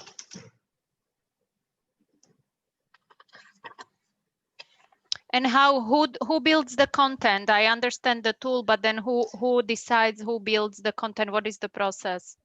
Okay, as an educator, and we have a big consultant and expert, the content is not created by us. The content is there. We are fulfilling the US guideline. So all the universities and the schools who are fulfilling the US guideline will be in the same. We take the guidelines, we put them into real life scenario by using of the expert experiences and all the contents they found, and then it will be there. And if we keep this following, you find that we build the VR content itself. But this content is very agile and very flexible, so the educator can change it regardless of what you have it. If you are an educator at university now, you can build your own curriculum based on what exactly competency you are looking for. And the last question is just, yeah, that was I was looking for, is like, what are the type of, yeah, okay, I see. Thank you. You're most welcome, thank you. Hey, Sarah, where do you see your future revenue coming from? Education institutions or healthcare providers? Okay, that's very interesting. And yeah, we actually now right now, we are paving this content because we are focusing on the Middle East. So we found this as an educational platform for individuals, mainly, and then educational institutes as a empowerment tool. So those will be the main customer for us, and they are willing for this. So it's like what we're doing is like you are preparing yourself for a board exam, or you preparing yourself for going for US. And we have now collaboration with one of the universities in US. So this program will be a certified program for every pharmacist who are traveling from anywhere around the globe to US. They should have this, and this is officially there. Just we make it into the VR to make it very agile and content for them. Okay. Did this answer your question? Okay, yeah. Thank you, Karan. Thank you, Sarah. That rounds it for our Q&A. Thank you so much. May I please call Study Assist? Yeah. Okay, so I'm gonna share my screen. Just a second. Yeah. Can you view my screen? Yes, go ahead, please. And is it moving? Just want to check. Yes, yes. Go ahead, please start. So hi everyone, I'm Aima Rahman, and we are building a digital learning solution for after-school support that fosters 21st century skills. I'm a math teacher by profession with 10 years of experience across Singapore and UAE. We have founded Study Assist this August because we believe that there is an urgency to focus on what and how we teach and learn today to become ready for the unpredictable future. We have surveyed and personally spoken to 30 in-service experienced as well as new teachers, 30 parents, and 40 students, and we were able to identify that teachers entered the teaching profession by passion. However, due to curriculum demands and exhaustive admin work, they lack time and freedom to design and deliver engaging lessons in classroom. Also, there are many teachers and individuals who are professionals and they are passionate to teach and expert in their fields and can deliver real-life value to students. However, they cannot commit into a school routine. Furthermore, parents still struggle to find qualified teachers and students find online learning boring and hence lack motivation to learn. Right now, the edtech space is growing rapidly with the global edtech market at $177 billion. MENOP is emerging, yet growing at a very fast rate. Since our kids will be changing jobs more frequently due to rapid evolution of skills in the future, there is an immediate need today to prepare them to continuously learn varied skills more frequently. After-school support is not new, but the needs and hence requirements are evolving fast, and current solutions are not addressing them. Our solution is a one-stop shop digital learning platform curating rockstar educators to develop and deliver online enrichment courses for 6 to 18 years old students. Our product features live interactive online classes of both academic and STEAM courses with super teachers, personalized lesson plans, and digital content. Our teachers are selected after a rigorous recruitment process and background checks. While we offer one-to-one classes, there is a high demand of small group synchronous online classes as students really enjoy collaborating with peers and competing in our gamified assessments. Our students and parents highly value our strong feedback system and 24/7 live chat feature, which ensures that our students always have access to help.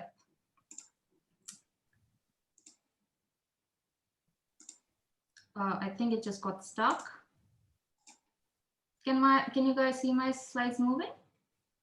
Okay. Right now, yes. Go ahead, please.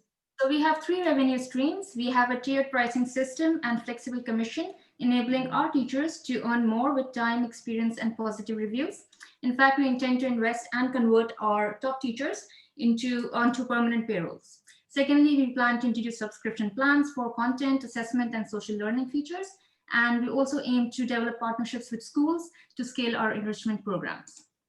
Currently, we are at our MVP stage and have already made significant strides and booked more than 300 paid hours in the last 2 months. We have been really busy with testing free small group online courses, and now we'll be launching our 3 paid courses in the next month. We have a clear pathway to disrupt growth and capture the market, piloting in Dubai, expand to other Emirates of UAE, then KSA and Pakistan. That would really help us scale. We will soon Arabize our most popular courses as well. Our 3-year target is to achieve 30,000 active paid users, generating $5 million in revenue. For us, the most critical question, how we impact our society? Our aim is to disrupt the online education services to drive human development. Especially with the current COVID situation, we want to create jobs in the market. We aim to upskill current teachers and provide a platform where they have the freedom and to do what they do best, that is teach with passion. In current UAE and neighboring markets, it is still the parent making learning decisions for the children. Our success will be when our students will log into our digital platform and browse through thousands of courses and explore their own learning journey with a growth mindset and choose what they want to learn today because they are inspired to learn. Okay, it's again stuck.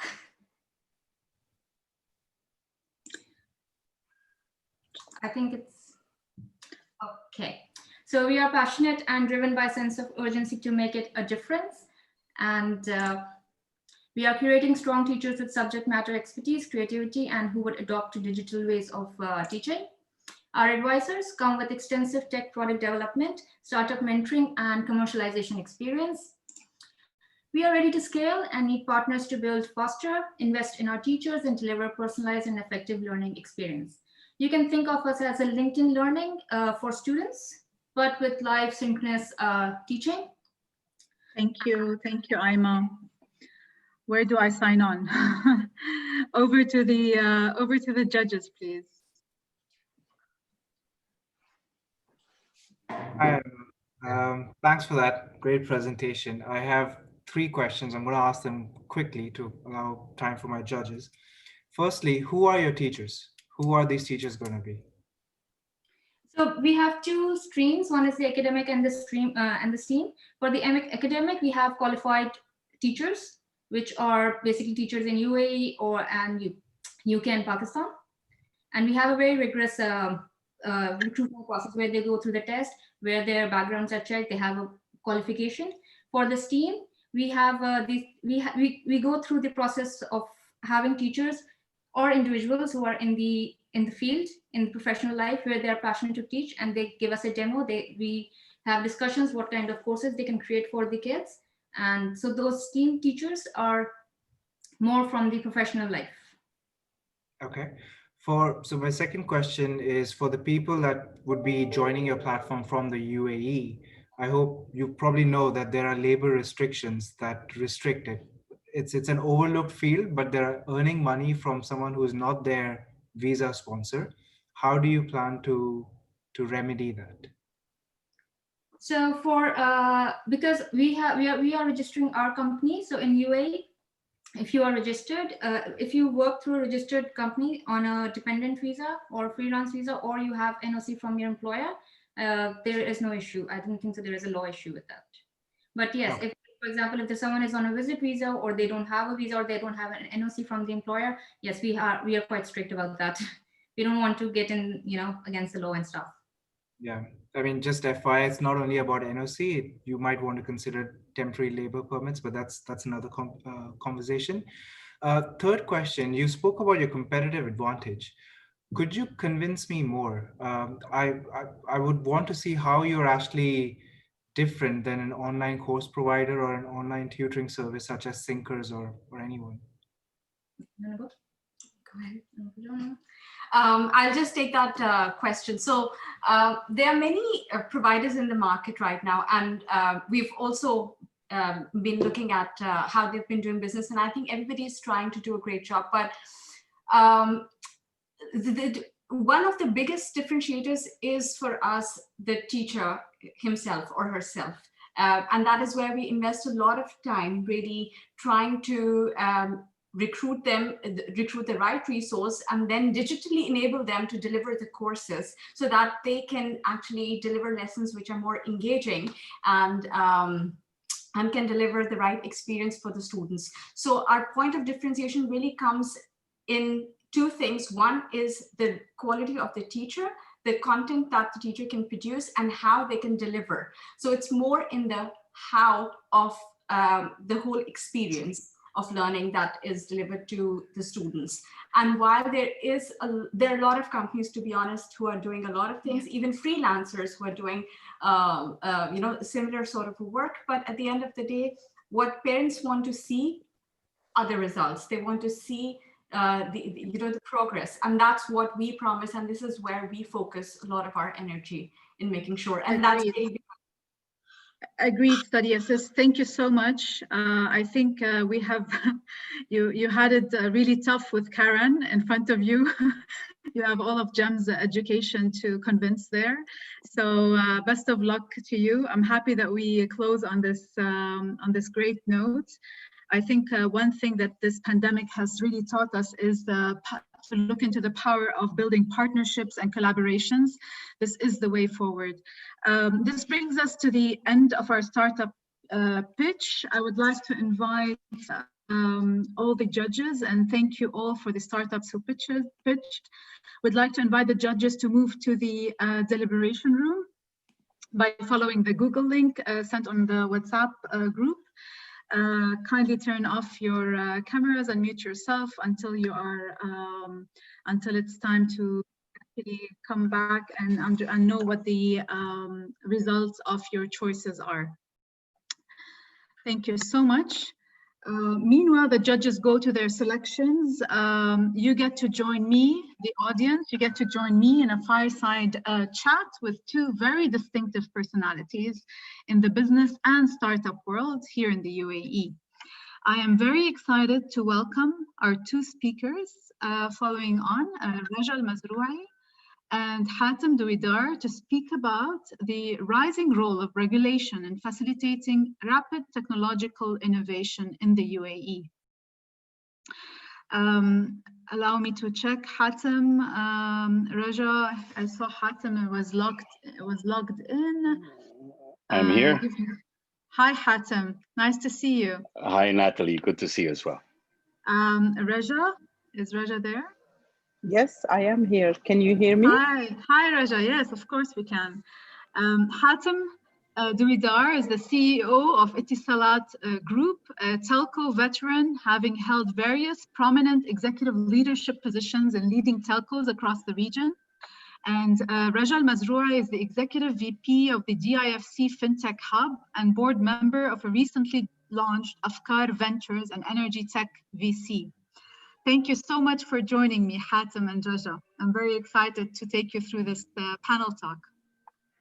My pleasure. Hatem, first of all, Hatem, allow me to congratulate you on Etisalat winning the world's fastest mobile network in 2020. This must be a great achievement. It is, and it is very exciting. I think it's, the UAE is used to getting a lot of superlatives, and I think this is another superlative to add by being the fastest network in the world, not only in the region, but the whole world.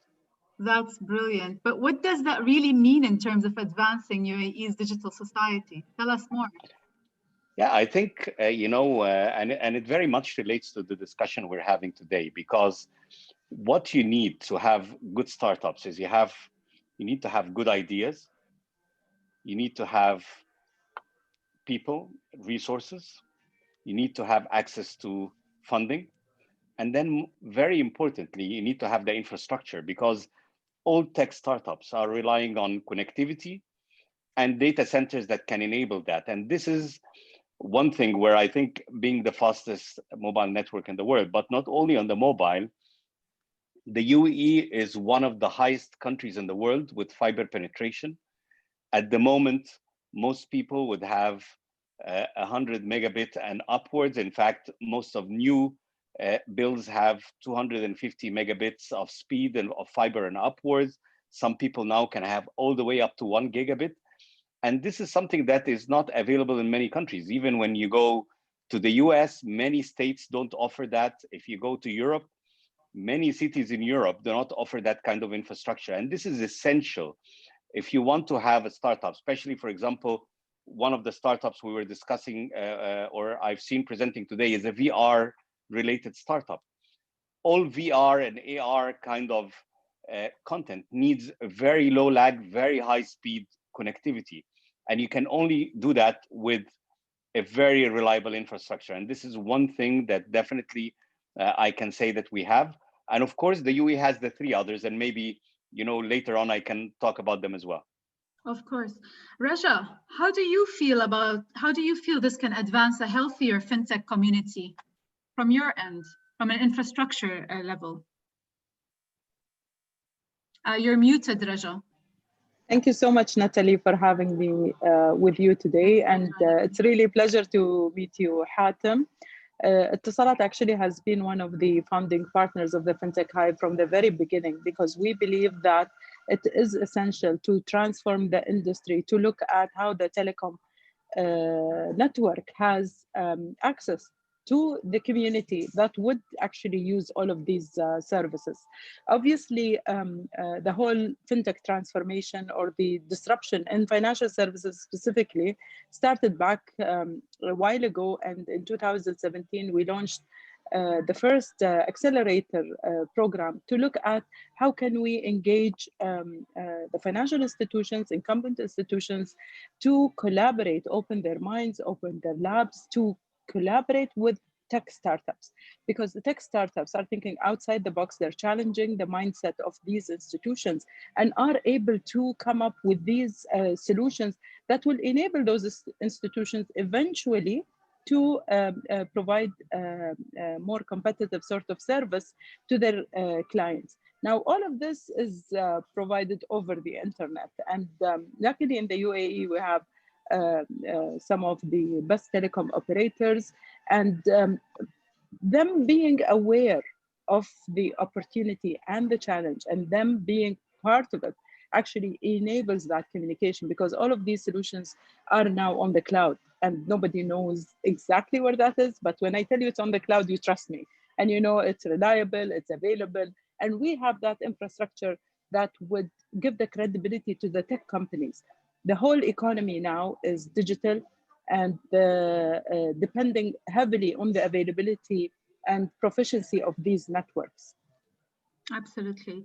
So Hatem, with the immediate need to support remote work and the explosive surge in e-commerce, what were your main observations about the UAE's responsiveness from a telco regulatory standpoint? So, I mean, why suddenly was it possible to access free voice over IP and other communication platforms that we were really, like, going back to Raja's point, that we were really struggling as, let's say, as founders and entrepreneurs to access this free communication services? What were your main observations about what happened?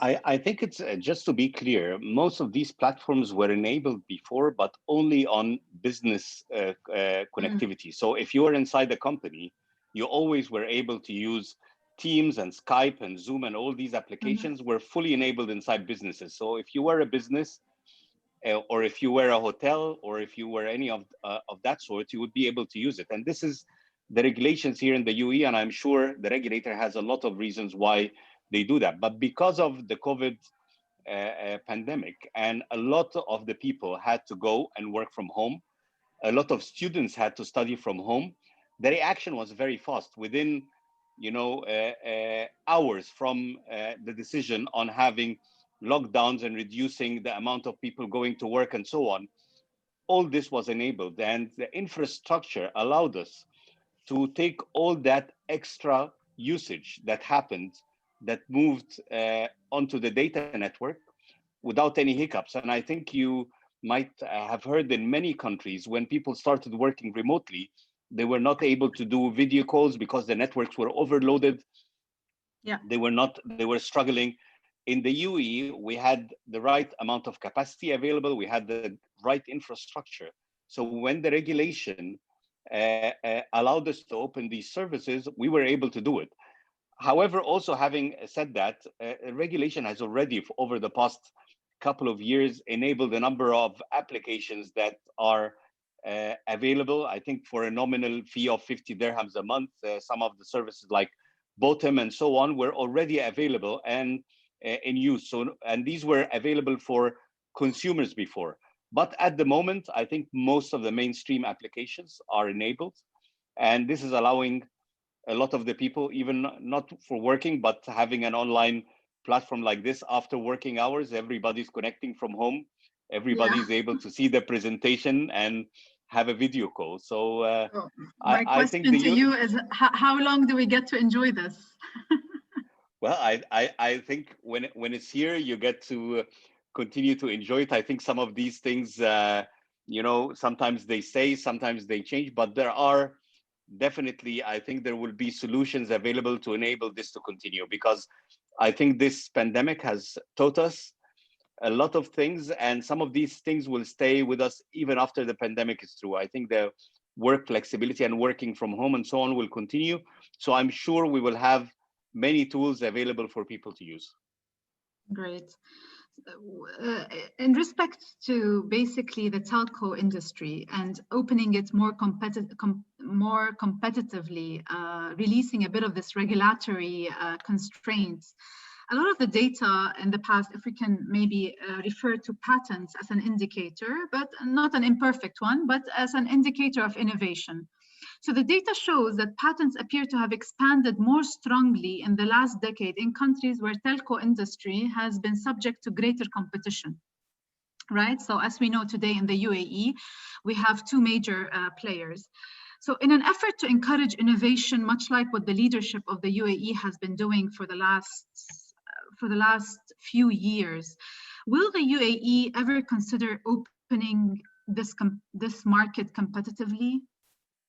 And I think actually, yeah, let me come to that. So first, I like to challenge that, because I think when the innovation doesn't normally come from the telco operators, that innovation usually come from the infrastructure providers.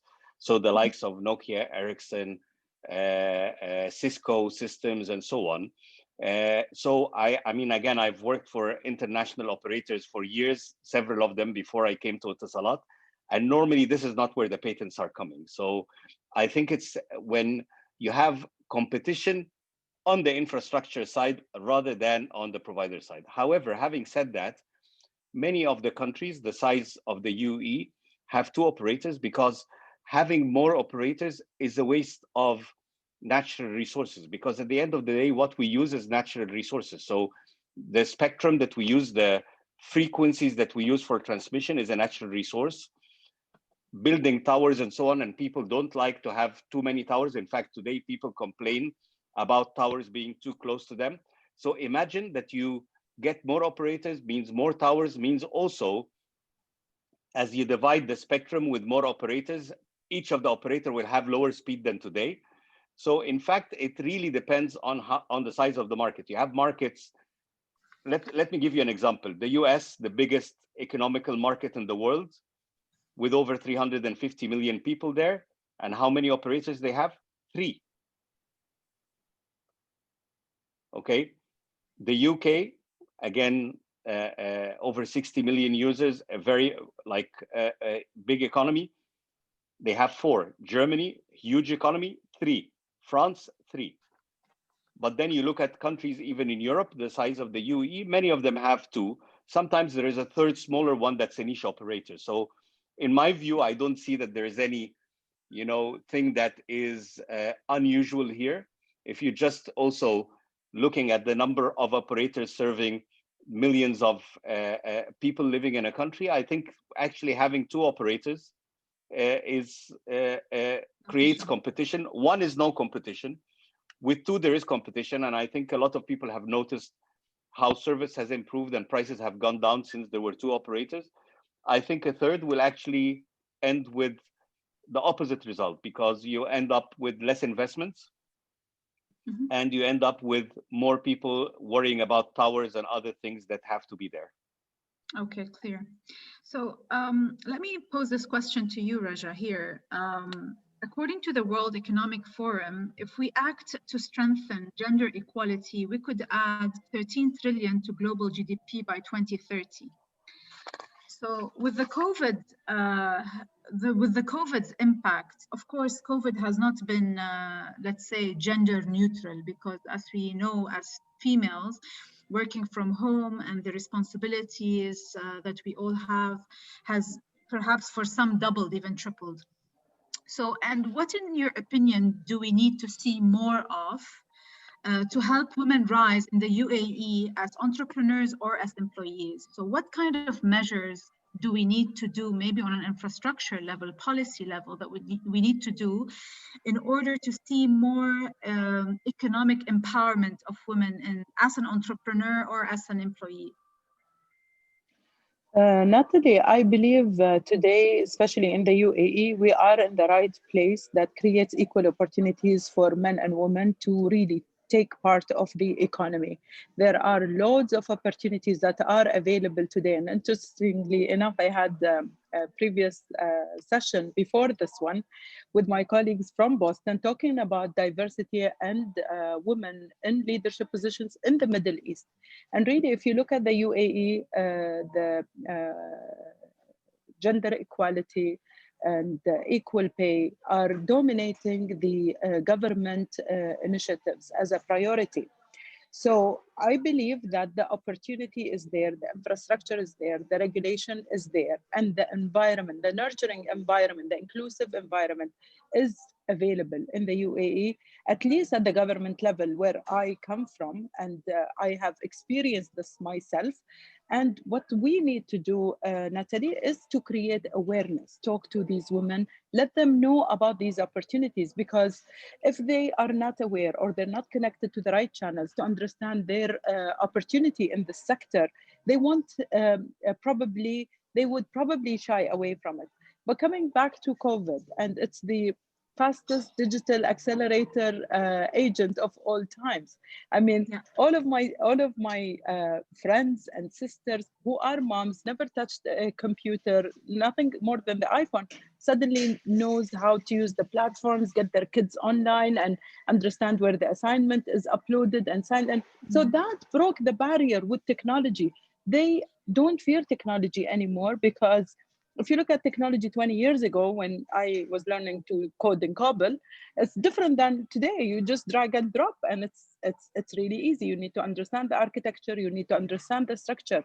So it's more inviting, and I think it's a great opportunity for any woman who is based anywhere in the world. She can launch her own business from the comfort of her house today, because the licenses are available in the UAE. The regulation is available in the UAE. The infrastructure is available. Access to investors and funding opportunities is available. The whole UAE government is focused on developing the SME sector, the entrepreneurship ecosystem. So if you don't take part of this journey today, I think you would be missing out. This is the right time. We have the right infrastructure, and we have the right players in place to engage more women in the economy. Hatem, what are your thoughts about the role of that women can play at this time in the UAE? Look, Natalie, and I think we touched on that before, you know, and also for some of the people here, I'm also, other than my, let's say, daytime role as the CEO of Etisalat, I'm also an active angel investor. And actually, just before that session, I looked at, I've invested with 15 companies, and actually 6 of them have female founders, which is 40%. So, which is a good number. Excellent. It's not 50%, but it's 40%, which I think is also very good. And I think that in reality, there's this in tech and in startups, there's a huge democratization happening, because what really matters is not gender. I think we paused that compared to many other industries or many other things where maybe gender equality took time to happen. But I think in tech, and especially when it comes to the whole ecosystem for startups, I think that barrier is not there. It is by structure is not there. In fact, today there are many VCs, there are many networks like this network that actually encourages the female founders, while you don't have a specific network that encourages the male founders. So I think that we already have that in the UAE. Again, there are a number of angel networks. I'm personally a member of Dubai Angel Investors, and normally we see as many female founders coming as we see male founders. But then in addition, there are a number that focus more on the females, and there are lots of VCs that have targets for female founders. So I think the UAE has, and I, again, repeat what Raja has said, there is a lot going on to encourage entrepreneurship, and especially female entrepreneurship. And I think this makes it an ideal place to start up a business. The other thing that I think is very important, that in the UAE, licensing a company, again, is relatively easy, very straightforward. There are many now places that encourage female startups and female founders and give them special conditions for the licensing. Also, to get visas for staff and so on is much easier in the UAE than many other countries. And this really, and again, look at today, how hard it is to bring top talent to the US in the current environment. It's much easier in the UAE. If you want to get AI talent, you can bring them from around the world. And this is a big advantage that startups here have. I think the UAE did actually, based on what you're saying, the UAE did jump on this as a bold move, and UAE today promotes new residency programs for remote workers to attract world-leading talent to come and work from the UAE. So definitely the UAE has its thumb on the pulse of the global talent shift. But my question again, Raja, have you witnessed any increase in licensing requirements within the DIFC? And noting that e-commerce and fintech have actually taken the lion's share of 40% of deals in 2020 so far. So what have you witnessed through the fintech hub? Natalie, before I answer that, I just want to build on Hatem's comment about the VCs. There are a couple of VCs in the DIFC, Wayne Women Angel Investors Network, that invest only in female-founded businesses, and Mindshift Capital. And I want to also inform the audience that we have a female talent accelerator program in the FinTech Hive that look at female talent from the financial services sector or from tech, and introduce them to the tech innovation opportunity and enable them access that ecosystem, either by accessing resources to set up their own companies, or accessing investors, or also mentors from the industry who are available and providing support to all the startups on pro bono basis through the FinTech Hive ecosystem. Now, coming back to the fintech companies, we've actually had a surge in number of applications that have registered with the DIFC. Today, we have about 200 fintech companies operating from the DIFC. I think at the end of last year, it was 100 something, but it's almost doubled. And again, the regulatory framework is available. The DFSA have the necessary regulation to regulate these activities. The DIFC had offered subsidized licenses for fintech startups to get the license for $1,500 only. The co-working spaces are available, and most of the people are working from home today. So the physical space actually is not a major factor in setting up the business. And as you mentioned, Dubai launched the distant work visa. You could be employed by Google in the US, but work from Dubai. And that is a game changer in the whole landscape, because you really, through COVID, we realized that you could be operating from anywhere in the world. And, you know, when I knew that this panel had been moved by half an hour, I had to be somewhere else. So I'm taking this call from anywhere. And this is what technology enables. This is what amazing infrastructure enables. And I, again, believe this is an opportunity for everyone to really access the e-commerce, the fintech, the technology. It could start very small, but eventually with the success and credibility, it could actually grow from the UAE to the rest of the region, because the UAE has proved to be a solid testing ground for any technology. You go through the regulation, the infrastructure, and if you make it in the UAE, you're able to scale to Saudi Arabia, to Egypt, to the big economies that will actually make that growth hike for these startups. That's a brilliant example of how regulation works together with the private sector. I think what the pandemic has really taught us is that we really need to have our ears open to the competition, work together, collaborate, open to partnerships that were not on the table in the past, that were out of question. Today, we see competitors coming together and collaborating. So for sure, the pandemic has opened up, and for sure, the UAE has always been a leader in setting precedents to how we can step up our entrepreneurship, our innovation strategies and regulatory frameworks. So over to you, Hatem, and thank you for all these wonderful examples, Raja. What do you see, having had this really deep and rich experience working with regulators through the different corporates that you have worked with in the telco field? How can regulation start easing the way for more innovation? What do you see coming our way in the future?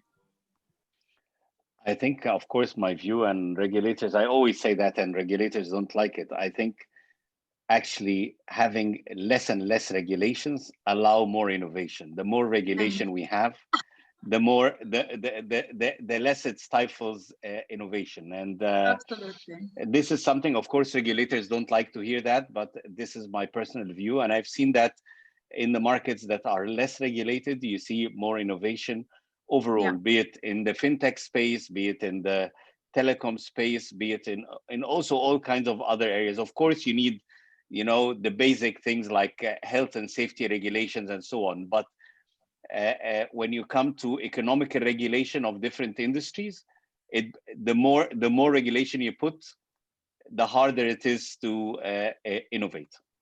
Absolutely. And for sure, there's a lot yet to be done, but we are surely in the right direction to creating further collaboration between the public and the private sector, as well as the regulatory bodies. Allow me to close on this note and thank you both, my esteemed speakers. Thank you so much for your time. And thank you for your thoughtful and thought-provoking contributions. I will now move in to hear what the result of our judges' deliberation was. Over to Virginia, perhaps for an insight into who the finalists are.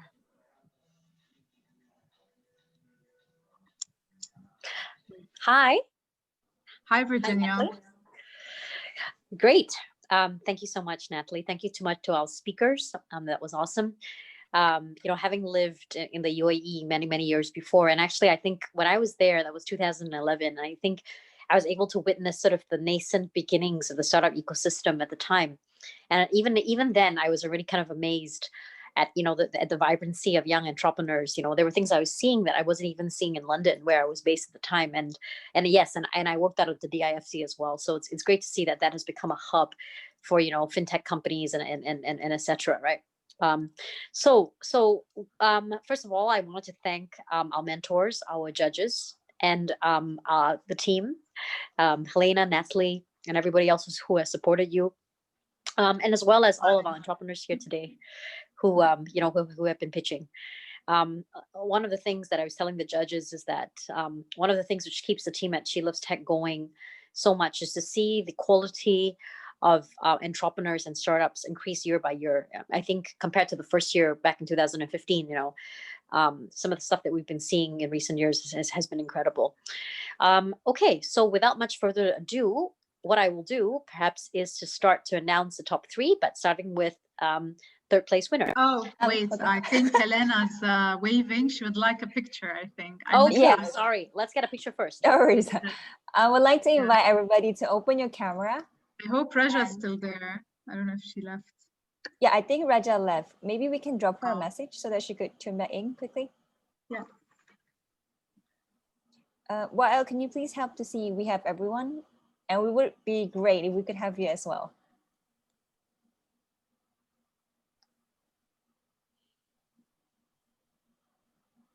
Okay, all the judges are here. 1, 2, 3, 4, 5, 6, 7, 8, 9. Everyone seems to be on. Yeah. Yeah. Okay.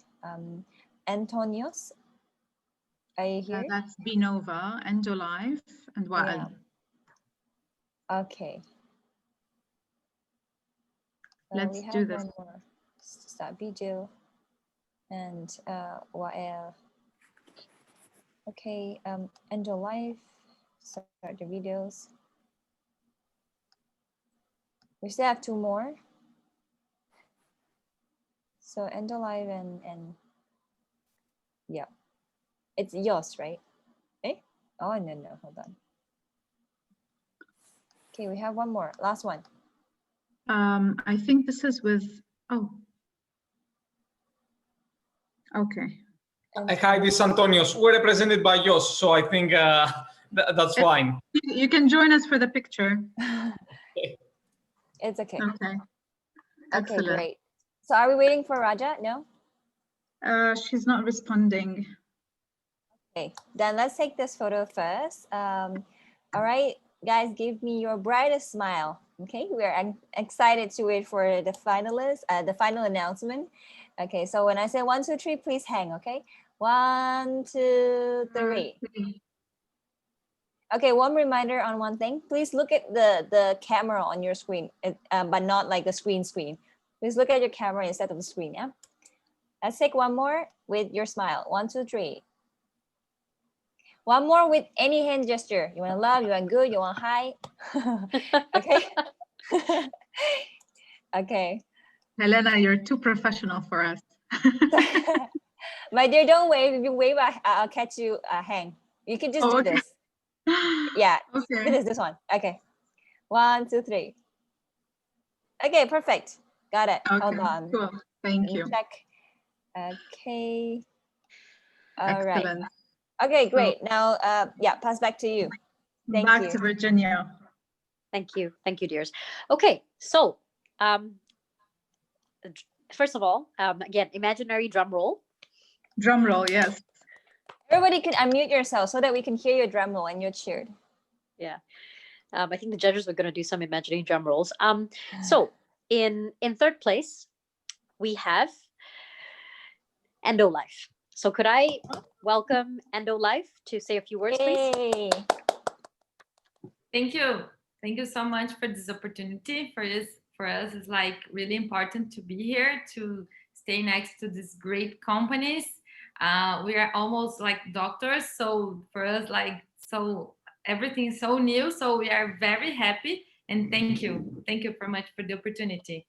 Thank you for participating. Yeah, thank you. I think the judges were impressed by the problem that you're trying to solve, which, and I think when I saw something like Endolife, I think, you know, part of me was very, very happy, because this is exactly why we started She Loves Tech to begin with, because there's so many problems I believe that women face around the world, which actually, too little resources or solutions are actually thrown at them.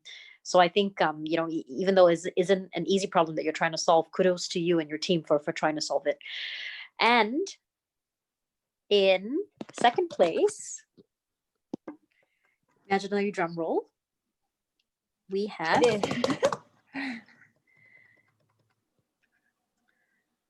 so I'm just checking the list to make sure I didn't forget. We have Healthigo. Yay! I'd like to Hi guys, thank you invite so much Healthigo. for the opportunity. we're really happy to have taken part, and thanks a lot, Virginia, Natalie, and the whole team for having us. It's really an honor, actually. Thanks a lot. Thank you, Joseph. And Virginia, before you announce the finalist, can we get a few words from the judges, please? Just a quick round. Please. Any impressions, observations, comments, jokes? I was impressed really by all the startups. You know, it's quite a lineup, and I'm also impressed by the resilience. I mean, just being still alive as a startup in today's world, I think it's a witness that you have good value proposition. So good luck going forward. Thank you, Katarina. Roberto?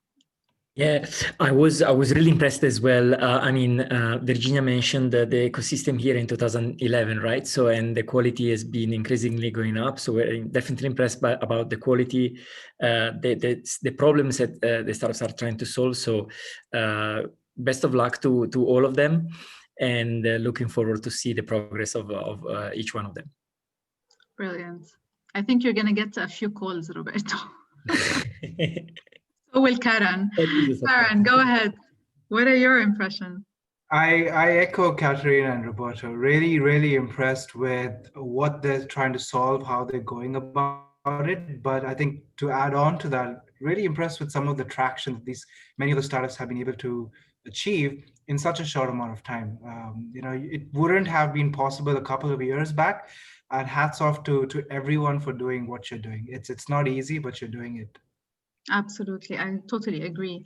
Kareem, Modus Capital is a social social Middle East fund is quite sizable.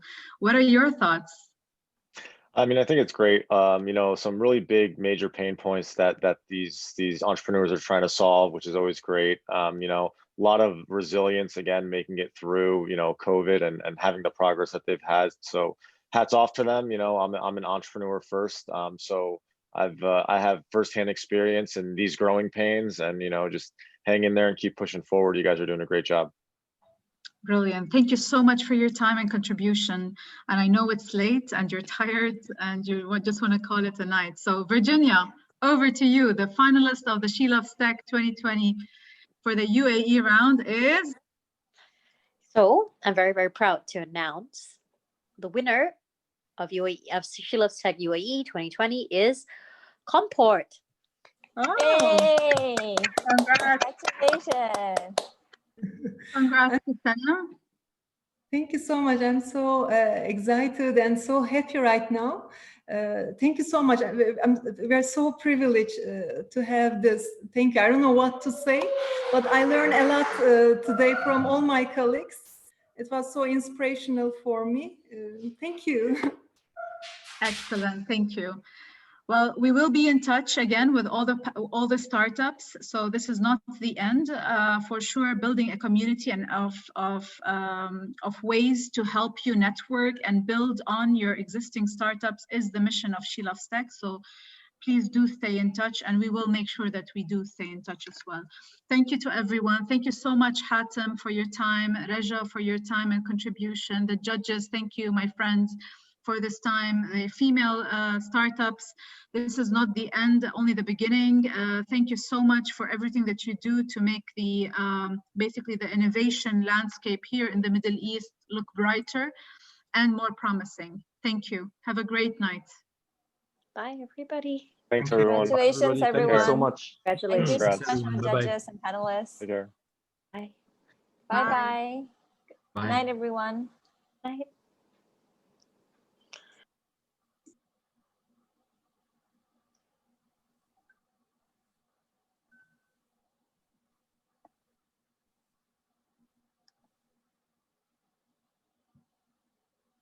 Bye. Thank you so much.